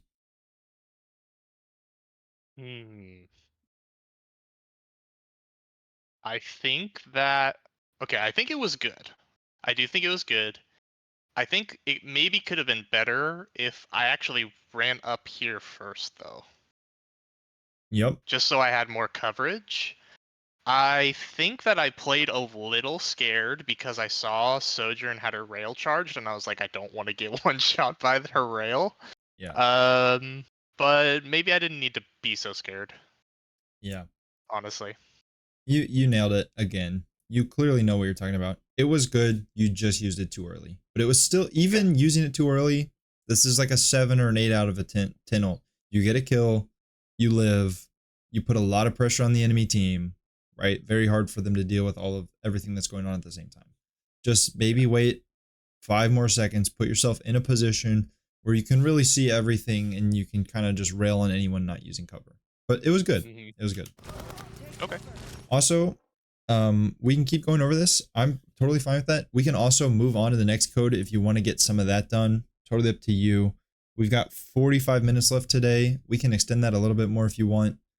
But otherwise, we're probably not going to get to the second code because patch resets in like 2 days, I think. So up to you whether you want to. We could jump to the other code. Okay, sweet. Let's do that then. Yeah, let's get a little. Okay. I feel like maybe we could. That'll be good because then we can see like what's consistently an issue and if there's anything different. Right. And hopefully we get like a little bit of a different team comp that we're playing against. Maybe like Doom Widow. If they stick on Doom Widow, we're gonna see a lot about your positioning, because these are characters you really have to pay attention to where you're standing, who you can see. Yeah. 2, 1. Attackers incoming. First thing we're doing is we're scouting, we're figuring out who they have, what we need to do. Especially on maps like this one, you're going to want to be especially careful because people love to play the Widowmaker character on this Yeah. map. If you're on Circuit Royale, I'm sure you already do this on Circuit Royale, right? You've played Circuit Royale enough to know that half the time the enemy's rolling out on Widow. So you're Yep. probably not taking any crazy aggressive angles at the start of the map, right? No. I Yeah. want you to do that on every single map. I'm not even kidding. Just act like they have Okay. a Widow until you know they don't. Because what's going to happen is if you play in the open until you figure out whether they have a Widow, one of the times she's just going to come out of spawn, shoot you in the face, and they win the first fight for free. I've had that happen to Yeah. me probably too many times before I finally Yeah. learned. Right. So that's Especially after the projectile size update, I've just seen so many more Widows lately. It's yeah. been kind of awful. Yeah, and I don't know how much of a problem she is on console, but I'm sure she's still a problem on certain maps, and certain players are just really good at her, and you Yeah. just got to be careful, right? But you've seen the Mhm. Doom, you've seen the Tracer, you know that they have at least some amount of dive. Now you're just trying to figure out what their second DPS is. And actually, I don't know if you heard it, but you can actually hear her high heels. So you probably know this, but every character has distinct footsteps in Overwatch. Very cool thing about this game is that this is one of the only games that has this. You can tell what character it is just by their footsteps. I'm going to move back 5 seconds. I want you to listen in your left ear for high heels because you can hear them. Okay. Right?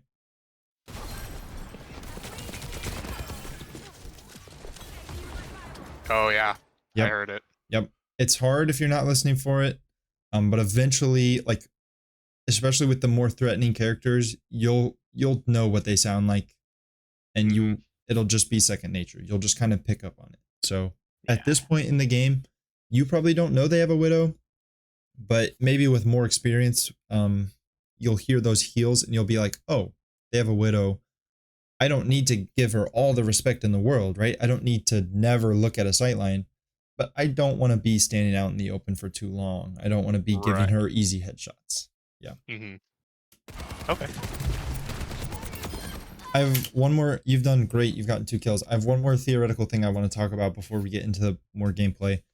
When you are fighting a Widow, do you want to use Helix at the start or at the end? Whoa. What makes sense to you? What would you think? If let's say you can only pick one, you either use it at the start or use it at the end.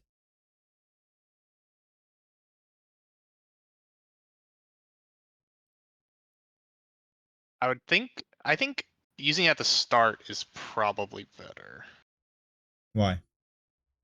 because the thing is, if you're fighting Widow, you really like want to do everything in your power to not let her have line of sight on you for a long time. So I feel like the better way to approach a duel with her is to kind of like jiggle peek a corner and like fire off your helix, Yep. see if it hits, and then if it does, then you could re-peek the corner to try and finish her off. And if it doesn't, then you just don't re-peek. Perfect. You literally get every single answer right. It's honestly incredible. The way fights start with Widow is you walk around a corner and she's already scoped in on the corner. That's how the fight starts, right? Like 90% of the time she's in scope.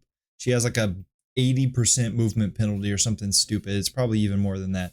So what's going to happen is you're going to walk around the corner and Widow's going to be in some position like this where she's not really moving. You peek, you helix her if you can, and you're immediately out of sight. If the helix hits, just like you said, you peek back around because not only does she lose 40% of, or like 60% of her effective HP. What is her HP now? 200? So she loses 60% of her effective HP. She's also shook because she just got hit by a helix and now she's critical, right? So usually she's not just going to keep scoped in on the corner. She's going to unscope, giving you the opportunity to walk around and not immediately die, right? Right. I only spend so much time on this because it's actually important when you're dueling a Widow. It matters whether you're using your helix at the start or not. If you walk around the corner and just try and shoot her with your gun, you're giving her a big window to just shoot you in the face. It's easy. Yeah. If you walk around Helix and go back to cover, she barely has time to react before she loses over half of her health and has to go get healed, right? Right. Okay. Now you've seen the Widow in game, you know they have a Widow, you know they have a Tracer, you know they have a Doom.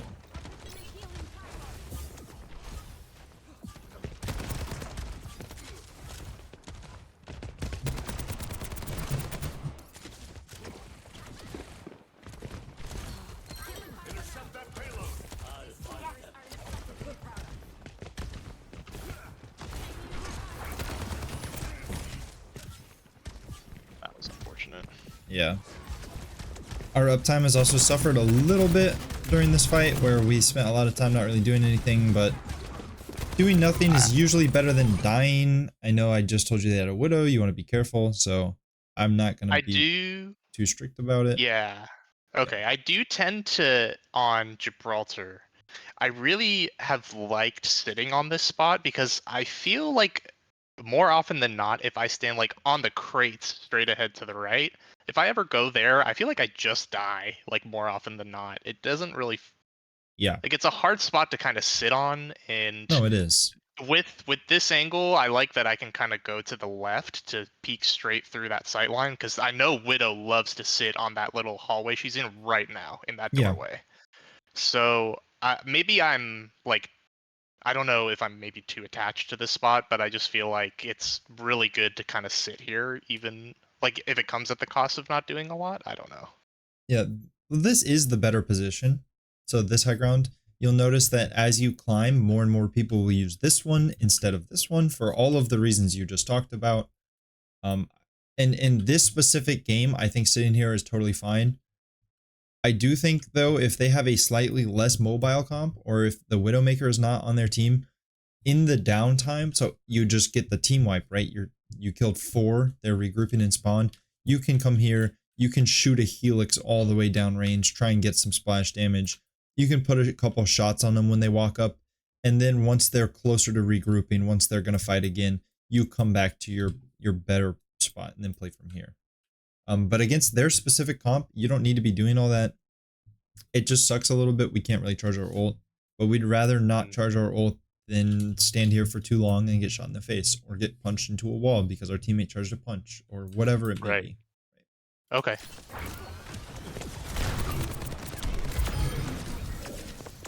That's fine.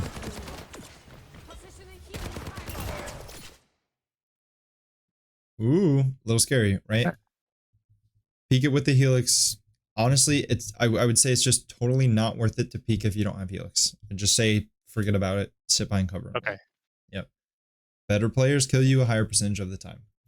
Same thing I've been talking about the whole VOD review. Okay. Good. Stay out of my way. You're welcome. Very sad. You actually, yeah. I mean, that's all reaction time is what that is. So yeah, you actually kill your Hanzo there, but it's not like you meant to do it. You just weren't quick enough to stop shooting. Yep. Yeah.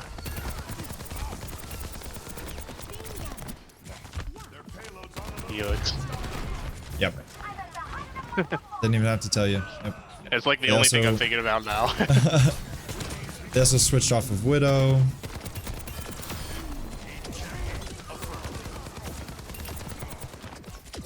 Right, the more you press tab, the more you're going to know about their comp. So you could have already know before you ever see the Widow, before you ever see, or the Cassidy, the Genji, the Doom, that they've switched from Tracer, from Doom, or sorry, they're on Winston now, from Doom, from Tracer, from Widow. You could already know about these things. And once you know that they don't have Widow, right, you kill Widow, you hold tab. When Widow spawns, she switches to Cassidy. You don't have to wait for Cassidy to walk from here to here to know that they have a Cassidy. You can take those 15 extra seconds and be in slightly more aggressive positions, doing more damage, putting more pressure on the enemy, getting more ult charge before you ever see the Cassidy in game, right? Because you know they don't have a Widow, you know you're not going to get punished for it. Another reason to press tab. Basically, Overwatch is just a giant game of information. The more information you have, Assuming you can process all that information correctly, the better your decisions are going to be, the more advantages you're going to have on the enemy. So Yeah. that's where I'm Yeah. going with all Makes that. perfect sense. Good. Holy shit. That was an insane ult. I thought she got 4 for a second, then I realized they had a pylon Yeah. and a lamp.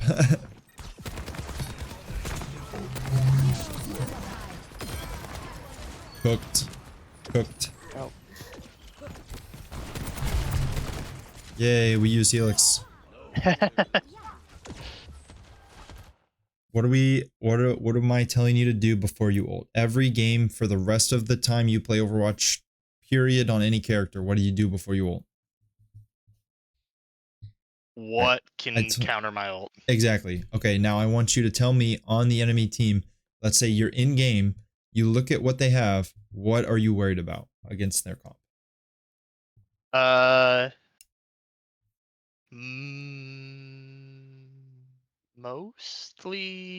Mostly Winston bubble, I think. Like to a lesser extent, I would also say Genji deflect and Bap lamp. Okay. Yeah. I would say Genji, you're only worried about Genji if he's like actively dueling you, right? If he's on top of you. And sometimes you'll actually get Genjis that just like you hit ult and they just immediately dash onto you and deflect. That happens sometimes. So it's something you want to keep in the back of your mind. But usually you're far enough away from Genji, deflect's not going to be the end of the world. Lamp and Bubble are definitely the bigger two threats. Lamp gives them enough time to get to cover. It doesn't save them, but it lets them get to cover with 25 or 40 or whatever HP. And then Bubble's going to be like, if you're shooting Bubble during your ult, you're just like, you're kicking yourself, right? You're like, dude, this sucks. I want to shoot a person, right? Yep. So now that you've ran through your checklist, you're like, I don't want to ult if Winston's going to deny my value. We actually need to see it play out in game. So I don't know whether you did that or not. You probably don't remember either, but we're going to watch it. We're going to watch it. If we'll just see what happens, right? Let's see what happens. But yeah, if you were playing a game tomorrow and you had ran through that checklist, it's going to be much easier to get value because you know you're going to wait for bubble or whatever. Quick question, not going to spend a lot of time on this. Do you know the animation cancels on the ult? Yes. Okay. Then we're not. Yeah, I know you could drop pad while you're popping visor. Okay. I know it reloads your gun. Okay, that's the important stuff. Yeah.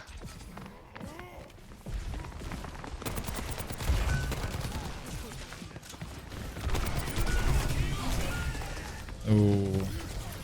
We'll watch it again and then I want you to tell me what happened. Okay.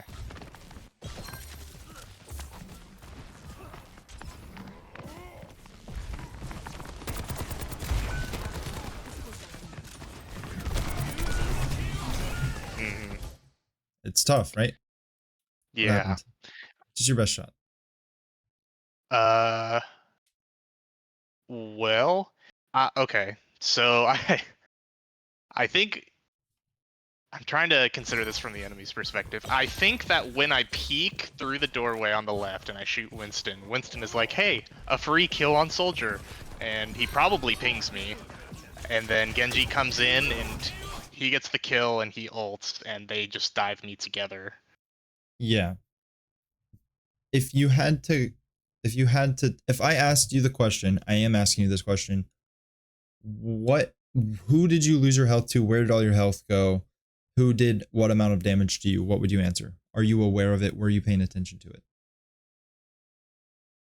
It's okay to say no if you weren't. Okay. We're going to watch it again. And I'm actually going to do it from a different player's perspective, okay? We're going to watch your death again from Cassie's perspective. You see where his crosshair is right now, by the way? Yep. You might not have even noticed this was happening. But I'm going to go back 5 seconds and you're going to notice something.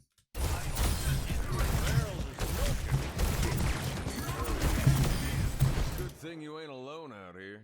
Did you have any idea that was happening? Nope, I thought I died to Genji ult. But you know now, right? I just showed you. Yep. You now realize why you died. Yep. Yep. Okay. So you know what to do about it, right? Maybe not? No, explain it for me. Okay. aren't going to want to put yourself in a position where you're getting shot from multiple angles at the same time. So that's what we call positioning issues, and it's tough. This is a tough situation. But when you're getting dove like this, let's watch it again from your perspective. This one's really tough. I'm not faulting you too much for this one. But you're just fighting two people at once. It's hard to recognize. But the Winston has his jump back out like 5 seconds after he gets his jump. If you think he's going to go on you, you're not going to want to pick a fight with another person at the same time. So you go a little bit too far from your cover, right? Instead of shooting from here and you're just one-on-one in the cast, you go to here. Winston gets behind you. I think the more important lesson, the more important takeaway from this fight is that your awareness is not quite high enough to recognize when you're in a situation where you're fighting multiple people, right? You didn't even realize, you know, maybe the cat shot you 3 different times. It wasn't once, it wasn't twice, he hit you 3 times. So you felt like you died to the dive and you're like, dude, I just evaporated, right? Like Genji slashed me or whatever. No, right? You're getting shot from multiple angles at the same time. Honestly, this one's tough. It's a hard example. I just want you to realize that more things are maybe happening that maybe we're not even aware about. Maybe you're only going to catch this if you go into a replay and see that, oh, I was too far forward and Cassie was able to shoot me. I don't know. But we're going to keep going. Right. This one's a little tough. I don't, you know, not going to be on you too much for that one. As long as you understand now what happened. Yeah. Honestly, that's the thing with VOD reviewing. If you do enough VOD reviews, you'll eventually come across fights that are just hard to really pull. You know something happened, and you know that you could have played better, but it's like, I'm not really sure when, where, what, how. Yeah. Let's just go on to the next one. Find a better, more concrete takeaway, right? Yeah, okay. So take what you can from that. Don't worry about the rest of it. This guy's feeding. Honestly, yeah. Didn't use the pad. No, the pad is fine. Pad is totally fine. Oh, okay. Yeah. It's kind of like, I would just say, as soon as the deflect is over, you're immediately looking for a way to helix him. Oh yeah, 100%. Yeah. You wait a little bit long, but it's not a mistake. You just took a little bit of a thinking break to figure out when you can use it.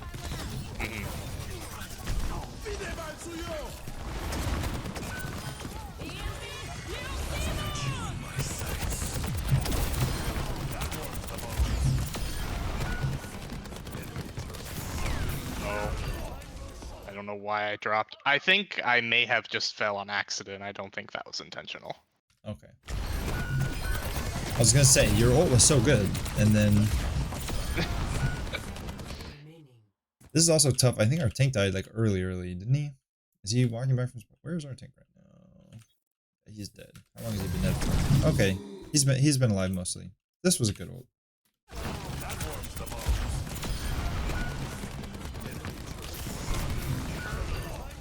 And then, yeah, I don't need to coach you about the fall. It's unfortunate. We kind of wish we didn't do that. Yep. Enemy turret sighted. Hopefully, we press tab before that ult, or whatever the button is. Obviously, we looked at what they had. We probably didn't. That one was a little more spontaneous. Sometimes they're going to be like that.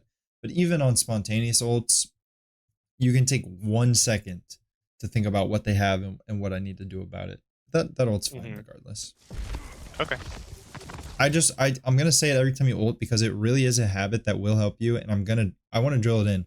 I'm only talking to you for 2 hours today, and if I can remind you 10 times in these 2 hours that you need to check the enemy comp and what abilities and ults they have before you ult, I'm gonna tell you 10 times, and hopefully you're gonna take that with you, think about it on your own in the future. Yeah, definitely.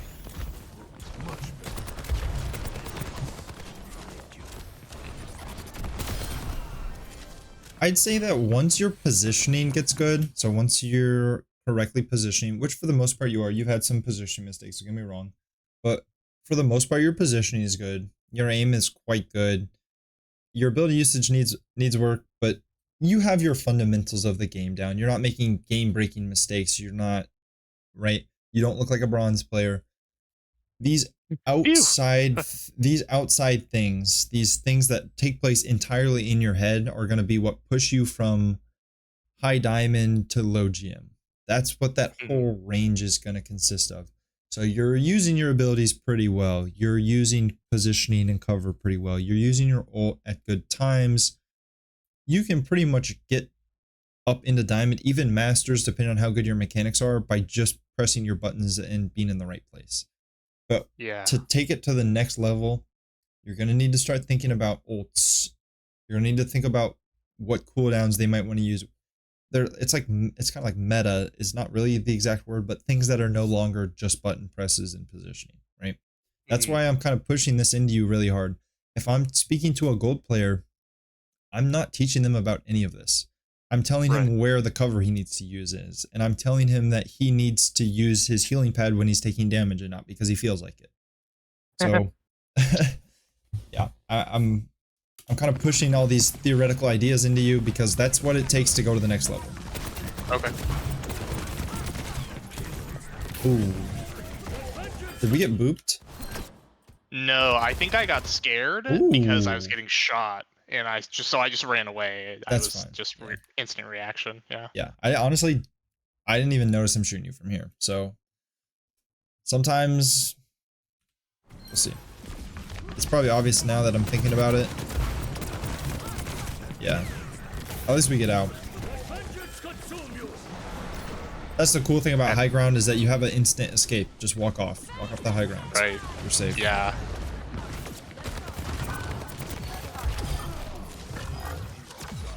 I wish I could plug my high ground video for you, but you don't even need it. You know everything I talked about in that video. Where, I don't know, you probably have seen my YouTube, right? It's probably how you found me. Yeah, I think I watched a couple of your videos. Yeah, I made a video about high grounds, off angles, and flanking. Usually I like to plug my videos during these coaching sessions because they really will help you, but I'm not going to because you know everything I've talked about in that video. So, oh, well, 15 minutes of your life. If you want to send me a link. Yeah, I'm happy to send you the link. I also need to go back 30 seconds and watch the gameplay and actually focus on it. But maybe you'll pick up a thing or two in that video you haven't thought about. Maybe not. Yeah. Yeah, it's all timestamped too. If you're literally a soldier one trick, you don't need to watch the flanking section because not really applicable to soldier. But it may help you understand a little bit more about what other people want to do when they flank or whatever. I'll send you the link. You can do whatever you want with it. If you don't want to watch it, that's fine. If you want to watch it, not what we're here for. We're here to coach you on this VOD. So. All right. Enemy turret sighted.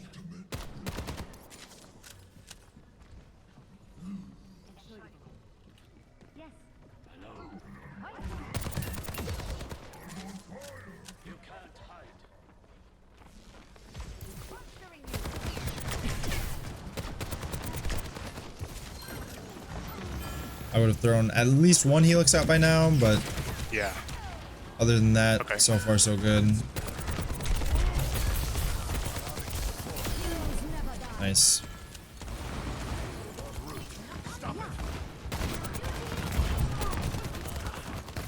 This is great. I will say one thing: when you will make it to a higher elo eventually. I promise. If you play the game enough, you get coached enough, you think about it, you will get there. When you notice a Winston jump up at you like that, if it's a good player, that's like a clear telegraph that he has primal, right? If he jumps on you with half of his HP and no cooldowns, you might.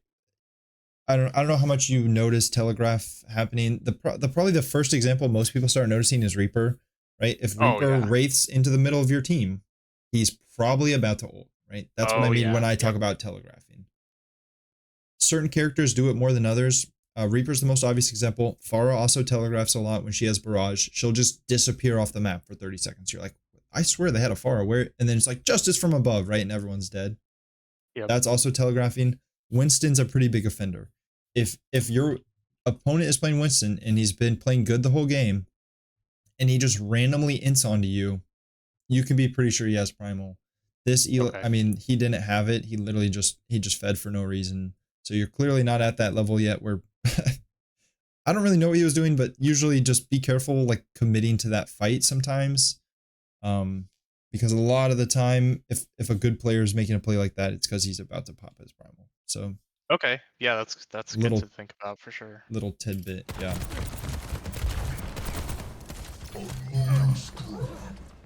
Interesting ult. 60 seconds. They're on Malga now, and high ground is just so free here for you. Yeah. Oh, Oh, high ground was free.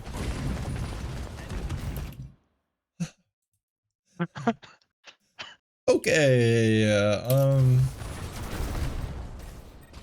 Wow, we live. Yeah, not sure what to coach about that. yeah. Maybe, yeah. I don't know. Eventually, this is way in the future. Okay, I've been talking about like how to push your game to the next level, and how, you know how earlier I talked about, eventually you'll get a sense for if they have a Sombra, we need to think about C9. If they have a Mercy, we need to think about Res. Mhm. This is the same train of thought, just even further down the line. You'll eventually get to the point where you kill someone and you think 15 seconds later, this guy's about to return to the fight. That doesn't come naturally. That's not a normal thing to know. But if you think about it enough, you'll know that, like, oh, I killed Cassidy 15 seconds ago.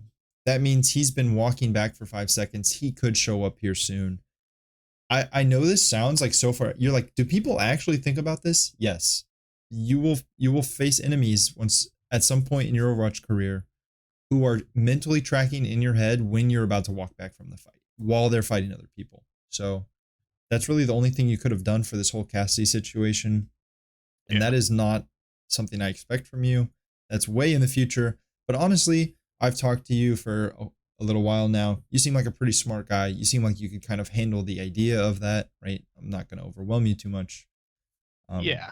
But No, that yeah, makes perfect sense. It has the same flavor as I played a lot of Call of Duty when I was younger, and like, spawn trapping and like knowing like where people spawn, like once you kill them and where to look.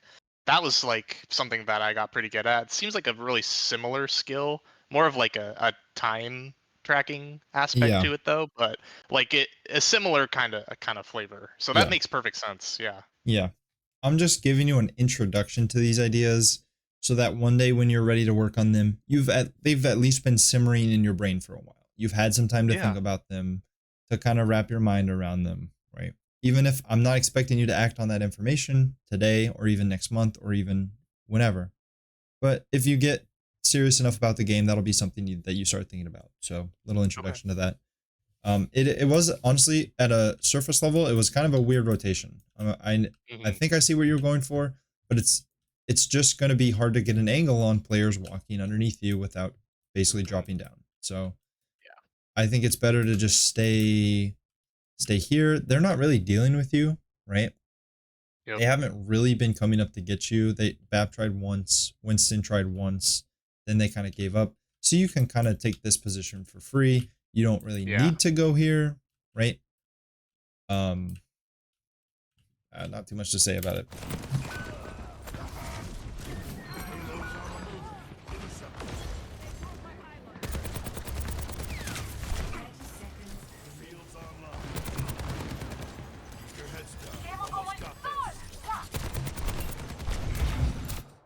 Nice. Okay, we used the Helix. I wish you'd used it a second earlier, so we weren't at 5 health when we killed him. But thank God you used it. You got the kill. Yep. You're gonna have to go get a health pack now. Hopefully you don't peak out on 20 HP. But you used it. I just think use it 2 seconds earlier. You probably get this kill 2 seconds earlier. It's pretty simple. Hmm.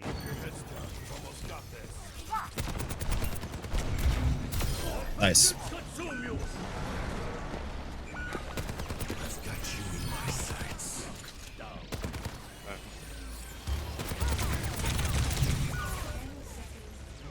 That sucks.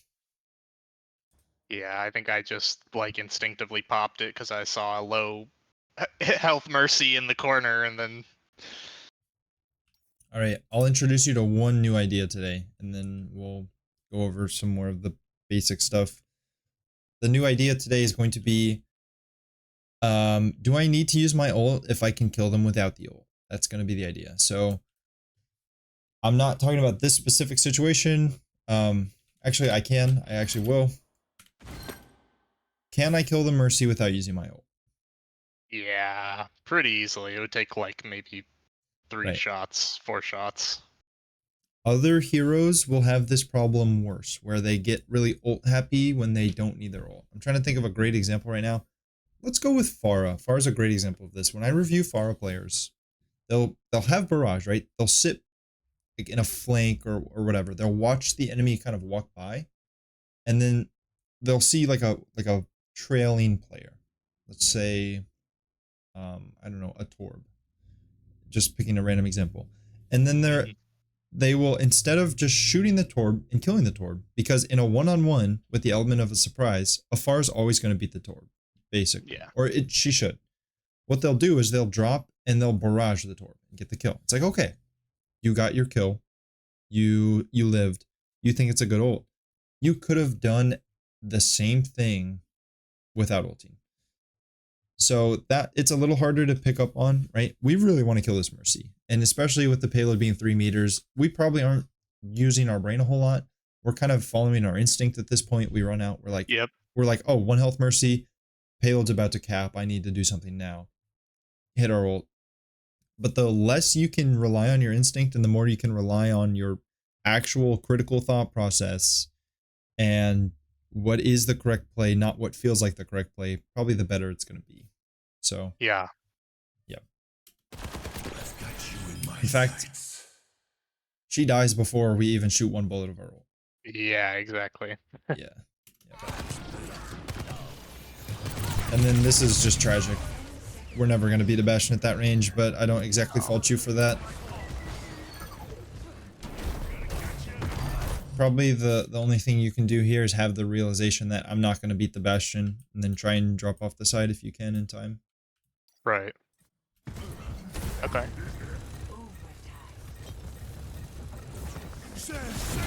Alaria also gives up the good positioning to go on the low ground, right? You're not the Alari, but people do this all the time in every elo. They're in a good position, they could make an impact from where they are, and then they're like, actually, I'll go to the low ground, thank you. So don't be like those people.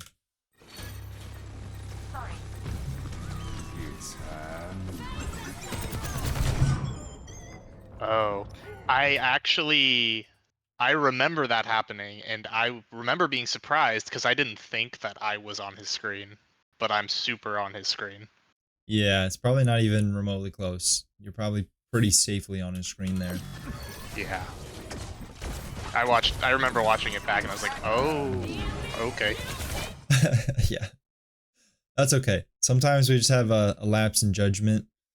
I do think there is merit to shooting him, like being in his sight when he's ulting, but you have to have a very good sense of how long it takes him to ramp up for a kill. So, Right. yeah, I will do this. Honestly, I could probably, I'm not going to, I could probably, in my last 10 games that I've played, find an example of a Cassidy using High Noon and then me shooting him during his High Noon, like peeking him, shooting him, and then going back to cover right before he kills me. Once you get that sense, it's good, especially on characters who have burst damage. So you have a Helix. It's very easy for you to be behind cover, walk up, pop him with a Helix, walk behind cover, wait for his ult to end. Yeah. He has a lot of damage reduction, so you're not going to do a whole lot, but you're getting a free 45 or 40 or 50 damage on him. Your Helix comes back in 6 seconds anyways. He's probably going to hold this ult for another second or two. I don't think it's bad. This was obviously not that. You obviously weren't doing this on purpose. You just thought you weren't on his screen. But Yeah. it's not terrible to shoot him as long as you have a good sense of that timing. Right. If you don't, here's the thing though, if you don't have a good sense of that timing, if you're not sure how long it takes to ramp up, just wait. It's okay. You don't always have to peek. Like, Still got some. I also have a bad tendency to over peek ults. Sometimes like Sojourn will be ulting and I'll be in a safe position and I'll just like, oh, I can take 1 shot at her. 1 shot's not going to hurt, right? Like I'll shoot her once, go back behind cover, boom, your head gets ripped off, right? Same thing could happen with this ult. It's better to live and do nothing than to die. I don't know. You know where I'm going with that.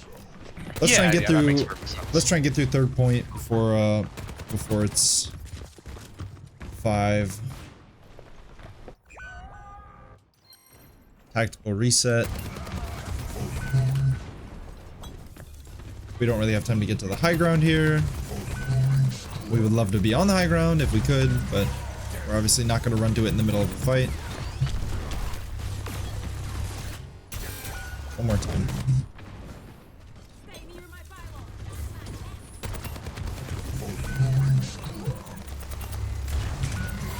Looks too late. Yeah. What you're doing is fine. Just try and think about how much cover you have while you're doing it. So of course we want to be in a position to shoot this guy. I'm not saying don't shoot the guy, but I'm going to watch this from a different perspective, and you're going to see it's going to be a little more clear what I'm talking about.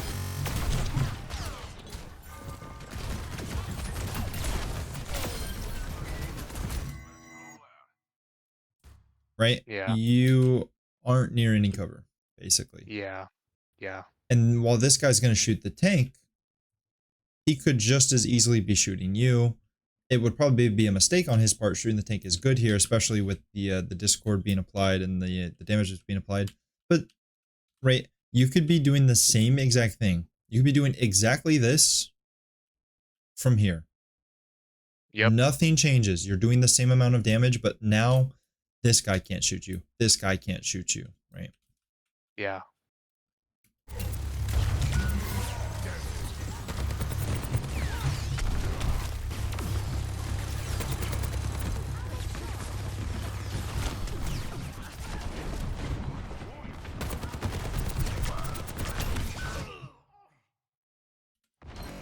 Ten seconds back.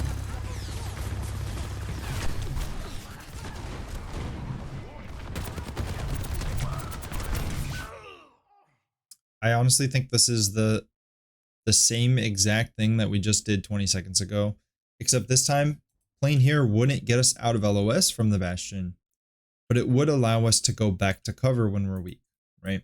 Right. So we have good positioning, and then we just swing a little too wide. We're too wide here, and we can't get back to cover when we need to.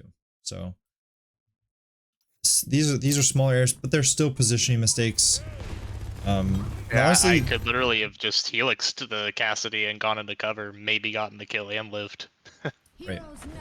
These haven't been frequently happening though. I don't feel like every fight you're walking too far out of cover and then dying. But it has happened here or there, once or twice. Yeah. We've got 5 minutes left. We're gonna bring in a big recap, and then I'll answer any like extra miscellaneous floating questions you have Okay. about either of these games.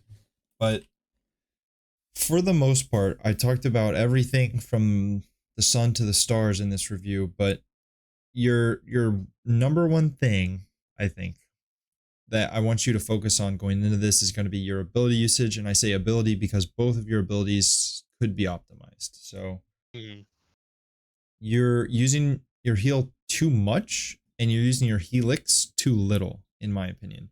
You need to be looking for more opportunities, because sometimes you'll throw helix and not intending to get a kill, not intending for it to do that much, and you'll accidentally hit a direct, and then all of a sudden a kill opportunity opens up that was never there. Like you just thought you were poking for ult, and then you hit a guy, and now all you have to do is hit a couple extra shots and he dies. Or you saw how many times you were shooting a person and just never helixed when you could have helixed and gotten the kill. Yeah. Yeah. Right. So more helixes is literally just going to translate to more kills. That's all it's going to do. It's also going to translate to faster ults. Faster ults means more kills, more fight wins, more game wins is how that works. And then the heal pad, if you are a little less gung-ho with it, means more survivability, which means more uptime in the fight, which means more ult charge, which means more ults. You get it, right? Less deaths. Right. So those are going to be your biggest things.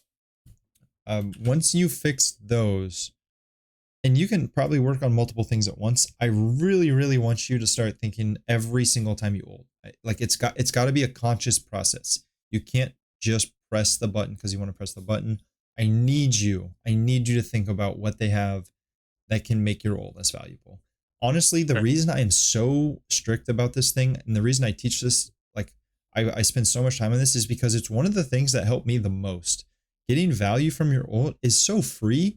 It takes 3 seconds of conscious thought, and then you know how you want to play, right? You know, like it helps you figure out what position you want to use your ult in. If they have a diva, you're trying to get to a point where diva can't mitigate you, or I don't know. It's just so useful. I need you to do it every single time. That will eventually become background noise for you. You won't have to think about it anymore. You'll get your ult. It's like a habit, right? It's just like, I don't have a good real life example right now, but like every time you go to the bathroom, you wash your hands. You don't think about it. You just do it. It's what you do. Yeah. Every time you Right. have your ult, you think about what's on the enemy team. It's not, it's automatic at some point.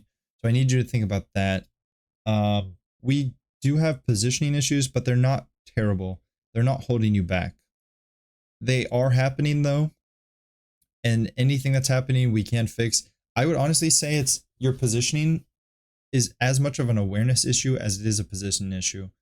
So you're like, theoretically, you're in good positions, but you're in them at the wrong time a lot of the time. So on Numbani first, when you push too far forward, your positioning on the walkway was good, but you weren't aware of how quickly they can get onto you. You weren't aware Right. of just how easily it was for them to kill you there. Or when you push up the bottom of main, that position is not inherently bad, but if you're not aware of how good or bad the enemy team is, that position is no longer good because they could just drop on you and kill you. You have to be thinking about that. But you understand off angles, you understand high ground, you generally like understand what mistakes you're making when you're mistaking them, or when they're happening, as long as you're watching them back, right? Yeah. So ability usage, number one thing, your biggest thing, really lock in on your helixes, really lock in on your heal pads. Like, do I actually need heal pad here? Like, you're really thinking about that. If you don't, then don't use it. Then you're thinking about what you're doing during your ults. And then once all of that is kind of wrapped up and easy, you're really like hyper focusing on your positioning. Like, did I swing too wide on this corner? Yes, so I died. Did I stay too long in this position? This was a good position, but I stayed 2 seconds longer than I was supposed to. And because of that, I either died or they forced my heal out of me. And now I have to play safe for 18 seconds, right? Right. So that's in order, your priorities, what you're going over. Do you have any specific questions, anything you want? Honestly, they don't even have to, just any questions for me at all. Anything I can answer while we are still here. I don't think so. Feel like we covered a lot of stuff, and I think I kind of threw out questions as I had them. So I Okay. think I'm good. All right. So I've recorded this whole thing. I'm going to send you the file in case you want to watch it back. Great. You still have 2 more hours left of coaching that you've already paid for. We can already do that whenever you have codes or whenever you have time next season that you want. So those are still yours. If you just rather have the $10 back, more than happy to give you the $10 back. There's an optional review form on my website if you want to do that. That's something that's available for you. Takes 2 minutes, kind of lets me know how it was, what you think about it. But if you don't have anything else, that's all I've got. It was a pleasure working with you today.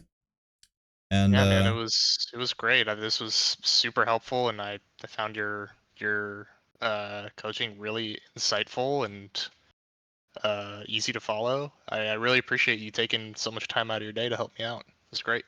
I love doing it. Honestly, the biggest reward for me is if you climb in the next season, send me a message and just let me know, like, hey dude, you coached me last season on Soldier. I thought about these things in game, and now instead of playing at Diamond 4, I'm now a Masters 4 player or whatever, right? And I mean, I love doing this. I love helping people out. So happy you ordered it. Happy we had this 2-hour conversation. And you know where to find me if you ever need more coaching. We also answer questions in my Discord very frequently. If you just have like a one-off question you need, you can shoot it to my DMs. You can send it to my Discord. Someone will answer. Okay. But yeah, I've probably taken up enough time already. We can let you get on with your day. And Cool. Where should I for the other two or the other 2 hours of coaching? Where should I reach out to you? Should I do it via email or Discord or? Whatever works for you. I'm more responsive on my Discord, but I read my email multiple times a day as well if you send it there. Just whatever communication method works for you. When you have a code or multiple codes, whatever. I can honestly spend 2 hours on one code. I can also split it over 4. Whenever you have something you want to do, shoot me a message on Discord, send me an email. I'll get back to you within a day. We can schedule something, all right? Okay, yeah, that sounds perfect. All right. You have a good rest of your day then. All right, yeah, And cool. Thank you so much. yeah, best of luck out there on the ladder. Thank you. See ya. All right, man. Take care.